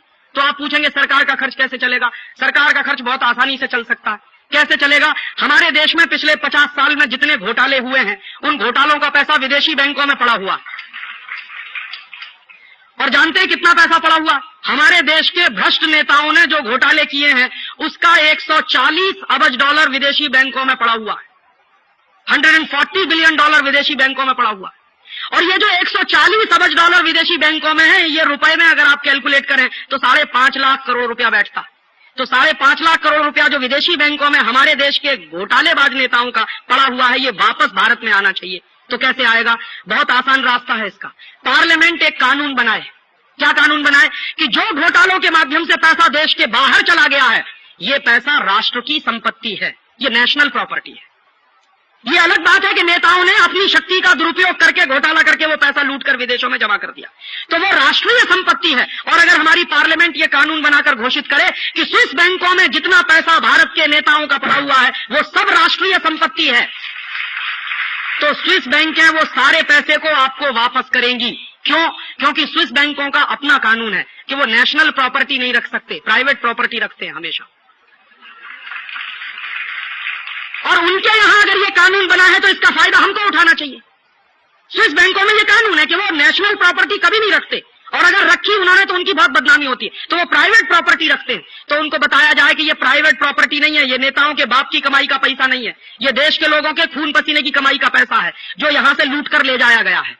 तो अगर इसको नेशनल प्रॉपर्टी डिक्लेयर कर दिया जाए तो 5.5 लाख करोड़ रुपया वापस आ जाएगा। और ये 5.5 लाख करोड़ रुपया उतना होता है कि भारत सरकार 5 साल तक टैक्स बिल्कुल लेना बंद कर दे तो भारत सरकार का बजट चल जाएगा। तो एक पैसे का टैक्स लेने की जरूरत नहीं। और अगर आप इस देश में 5 साल इकोनॉमी को जीरो टैक्स बना दीजिए तो जान लीजिए कि इस देश में ब्लैक मनी की पैरेलल इकोनॉमी, व्हाइट मनी की इकोनॉमी बन जाएगी। माने इनकम टैक्स का डिपार्टमेंट ही जब बंद हो जाएगा तो कोई मनी ब्लैक होएगी ही नहीं। और आपको मैं जानकारी दूं कि मनी मनी होती है, ब्लैक एंड व्हाइट नहीं हुआ करती। ये इडियोटिक कानून है जिनके कारण कुछ धन ब्लैक मनी है, बाकी धन व्हाइट मनी है। और ये मेरा एक दोस्त है इनकम टैक्स कमिश्नर, उससे मैं कई बार पूछता हूं कि तुम करते क्या हो साल में? तो कहता 25,000 करोड़ का इनकम टैक्स वसूलते हैं। मैंने कहा 25,000 करोड़ के इनकम टैक्स में ये बताओ कि पब्लिक सेक्टर की, भारत सरकार की कंपनियों का कितना है? तो कहते 15,000 करोड़। अब आप देखिए 15,000 करोड़ तो इस देश की राष्ट्रीय कंपनियों का है, उसको वसूलने में क्या लगना है? वो तो सरकार की एक जेब से निकल के दूसरी जेब में जाने वाला है। तो उसमें तुमने कौन सी बहादुरी करी है जो तुम वसूलने की बात करते हो? प्राइवेट कितना वसूलते हो? तो कहते हैं 10,000 करोड़। मैंने कहा 10,000 करोड़ का तुम पैसा वसूलते हो प्राइवेट, जिसको हम इनकम टैक्स कहें, इसमें से खर्चा कितना करते हो? तुम्हारे देश में जो पूरा इनकम टैक्स का डिपार्टमेंट है उसमें जो पलने वाले बड़े बड़े मगरमच्छ जैसे ऑफिसर हैं, इनकी तनख्वाह पर खर्चा क्या होता? तो कहने लगा अगर पूरे डिपार्टमेंट का तुम एक्सपेंडिचर सुनोगे, डायरेक्ट इनडायरेक्ट सब मिला के, तो साल भर में कुछ 3-1 हजार करोड़ रुपए का खर्चा। तो मैंने कहा एक्चुअल कलेक्शन कितना है फिर? 7,000 करोड़ का। तो मैंने कहा 7,000 करोड़ की सब्सिडी क्यों नहीं दे देते देश में? माने क्या है? 7,000 करोड़ माफ क्यों नहीं कर देते? कहने लगा बात तो तुम्हारी समझ में आती है। मैंने कहा फिर तकलीफ क्या है इसको लागू करने में? तो कहने लगे मेरी कुर्सी का क्या होगा? मैंने कहा तुम्हारी कुर्सी का कुछ नहीं बिगड़ने वाला। मैंने उससे पूछा कि तुम्हारे इनकम टैक्स के 1 लाख के ऑफिसर्स कितने? तो पूरे देश में 3200 ऑफिसर्स हैं। तो मैंने कहा इन 3,200 ऑफिसर्स को हम हाथ में हल पकड़ाएंगे और खेत में जोतकर जीविका चलाएंगे ये अपनी।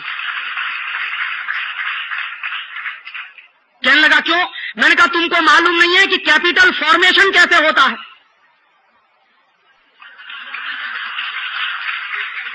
और चूंकि तुमको मालूम नहीं है कि कैपिटल फॉर्मेशन कैसे होता है, इसलिए दूसरे के खून पसीने की कमाई पर तागड़ भिंगरने की तुम्हारी आदत पड़ गई है।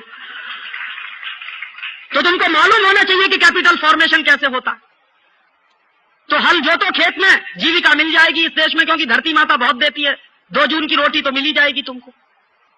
तो कि बात कुछ समझ में आ रही है। मैंने कहा इससे भी ज्यादा सबसे महत्वपूर्ण बात जो समझनी चाहिए तुमको ये, मैंने उसी से पूछा कि तुम ये बताओ कि तुम्हारे इनकम टैक्स डिपार्टमेंट के कानूनों के कारण ब्लैक मनी कितना जनरेट होता है एक साल? तो कहने लगा लगभग 1.5 लाख करोड़ का। तो मैंने कहा जब तुम्हारा डिपार्टमेंट खत्म हो जाएगा तो क्या होगा? तो ये सब मनी व्हाइट हो जाएगा। तो अभी जब तुम्हारा डिपार्टमेंट है तो उसके कारण मेरे देश का 1.5 लाख करोड़ का नुकसान हो रहा है। माने वो 1.5 लाख करोड़ व्हाइट में नहीं है, ब्लैक में है। और तुम कर क्या रहे हो? तुम 7,000 करोड़ वसूल रहे हो उसमें से। और तुम्हारी इनएफिशिएंसी की मैं क्या कहूं कि VDIS की स्कीम चली, उसमें से तुम 10,000 करोड़ ले आए तो तुमने मान लिया कि बड़ा भारी विजय लिया है इस देश में। और कैसे लिया है? VDIS के माध्यम से, जैसे शराबी पति अपनी पत्नी से मांगता।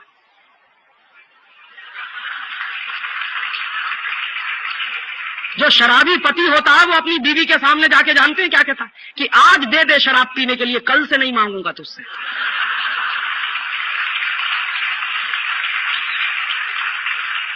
तो पत्नी क्या कहती है कि नहीं नहीं तुम रोज यही कहते हो। तो कहते नहीं आज के बाद नहीं पीऊंगा, तू दे तो दे। तो बेचारी पत्नी झांसे में आ जाती है, दे देती है। दूसरे दिन फिर आके छाती पे खड़ा हो जाता है कि अब आज और दे दे। माने VDIS चला, 31 दिसंबर तक दे दीजिए, फिर नहीं आएंगे आपके पास। यही तो था। और 31 दिसंबर पूरा हुआ तो फिर छाती पे आके खड़े हो गए कि अब तुम्हारे घर में अगर सेल्यूलर फोन है, अगर तुम्हारे पास एग्रीकल्चरल फार्म है, अगर तुमने विदेश यात्रा की है तो फिर तुमको चूसेंगे आके। तो शराबी पति को जैसे शराब की लत लग गई है, वैसे ही भारत सरकार को लत लग गई है इनकम टैक्स की। और एक दूसरी बात आपसे और कहना चाहता हूं कि अगर इनकम टैक्स डिपार्टमेंट खत्म हो गया इस देश में, सेंट्रल एक्साइज भी खत्म हो जाए, मैं तो इस देश में भगवान से प्रार्थना करता हूं, तो इस देश में 70% करप्शन खत्म हो जाएगा। करप्शन होता क्यों है और करप्शन होता कैसे है? माफ करेंगे ये बात कहने के लिए। मेरे एक बहुत अच्छे परिचित दोस्त हैं, उनका नाम नहीं लेना चाहता, बंबई में रहते। उनका एक दिन का डोनेशन जो है करीब करीब 5 से 10 लाख रुपए का है। एक दिन में डोनेट करते 5 लाख कम से कम, 10 लाख अधिक से अधिक। तो एक दिन मैंने उनसे पूछा कि आप ये जो डोनेशन करते हैं 10 लाख रुपए का, तो आपको बड़ी खुशी होती है? कि हाँ मुझे बहुत खुशी होती है। लेकिन 1 लाख रुपए का टैक्स देना हो तो 3-3 चार्टर्ड अकाउंटेंट रखे हुए हैं उन्होंने मैनिपुलेशन करने के लिए। और आप लोग कर क्या रहे हैं? माफ करिएगा ये बात कहने के लिए। 1 रुपया इस जेब से निकलकर उस जेब में कैसे जाए, उसी में आपकी पूरी कसरत लगी हुई है। और मैं कहना यह चाहता हूं कि इस देश का बेस्ट ब्रेन लगा हुआ है 1 रुपया इस जेब से निकलकर उस जेब में कैसे ना जाने पाए या कैसे चला जाए। तो आप अपने इंटेलेक्ट का देश के हित में क्या इस्तेमाल कर रहे हैं? ये सीधा प्रश्न मेरा आपसे है।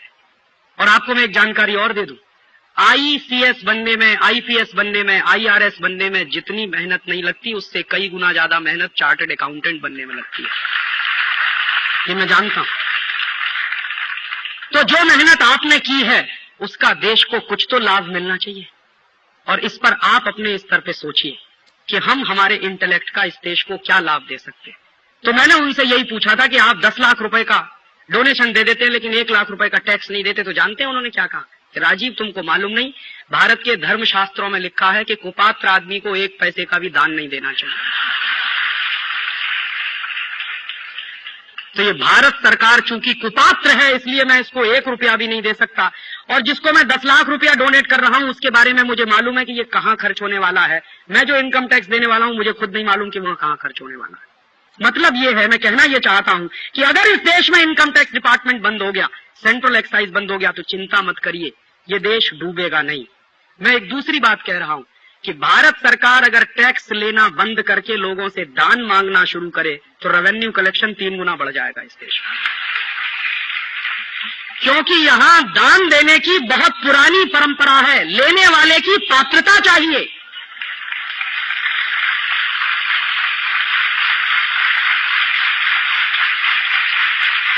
और अगर लेने वाला इस देश में पात्रता रखता है तो देने वालों की कभी कमी नहीं है। राणा प्रताप को जानते हुए कि वो एक हारी हुई लड़ाई लड़ रहा है, भामा शाह ने अपनी थैलियां खोल दी थी। ये जानते हुए कि राणा प्रताप एक हारी हुई लड़ाई लड़ रहा है।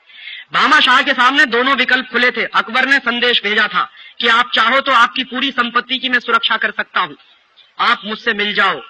भामा शाह ने यही कहा था कि अकबर तुमसे मिलने की तो बात मैं सपने में नहीं सोच सकता। मैं जानता हूं कि राणा प्रताप हारी हुई लड़ाई लड़ रहा है, लेकिन मेरी संपत्ति सुपात्र को ही जाएगी, कुपात्र को नहीं जाने वाली। तो इस देश में ये हजारों साल की परंपरा है कि सुपात्र लोगों को कभी भी इस देश में कमी नहीं होती और कुपात्र लोगों को दान कभी देना नहीं चाहिए। तो मैं मानता हूं कि अगर सरकारें अपनी सुपात्रता सिद्ध करें इसमें, तो उनको कोई कमी नहीं होने वाली दान की। तो टैक्स नहीं लिया जाएगा, दान लिया जाएगा, और दान लेने में विनम्रता होती है, टैक्स लेने में गुंडागर्दी दिखाई जाती है। तो विनम्रता के साथ जब सरकार आपके पास आएगी और उनका ऑफिसर आएगा कि हमें केंद्र की व्यवस्था चलानी है, राज्य की कुछ व्यवस्था चलानी है, जिले की चलानी है, इसलिए आपसे दान चाहिए, तो आपका दिल खुद ब खुद पसीज जाएगा और आप शायद 1 लाख रुपए का टैक्स नहीं देंगे, लेकिन 10 लाख रुपए का दान कर देंगे। ये संभव है इस देश में, ये भारत में संभव है। ये मैं यूटोपियन बात नहीं कह रहा हूं। इस देश में हजारों साल ऐसे व्यवस्थाएं चली हैं। तो मेरा निवेदन ये है कि इस देश में अगर हम पूरी इकोनॉमी को 0 टैक्स बना दें और कोई टैक्स ना वसूला जाए, ये लॉन्ग टर्म की पॉलिसीज की मैं बात कर रहा हूं, तो इस भारत को आप सोने की चिड़िया फिर से बना सकते हैं। क्यों? मेरे एक दोस्त से मैंने एक दिन पूछा कि तुम जो उत्पादन करते हो उसमें ब्लैक कितना है, व्हाइट कितना है, एक्साइज की चोरी करने के लिए। तो उसने खुद कहा, राजीव 1:4 का रेशियो रहता है। हाँ, वो खुद कह रहा था मुझसे।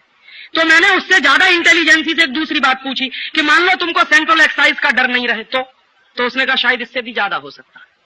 वो फिर 1:4 नहीं है, वो 4:4 ही रहेगा, फिर चक्कर ही नहीं है कोई दूसरा। मतलब क्या है, आज जो भारत सरकार कहती है कि इस देश का जीडीपी 8 लाख करोड़ का है, मुझे ऐसा लगता है कि अगर सेंट्रल एक्साइज डिपार्टमेंट बंद हो जाए तो जीडीपी 16 लाख करोड़ का तो एक झटके में हो जाएगा इस देश।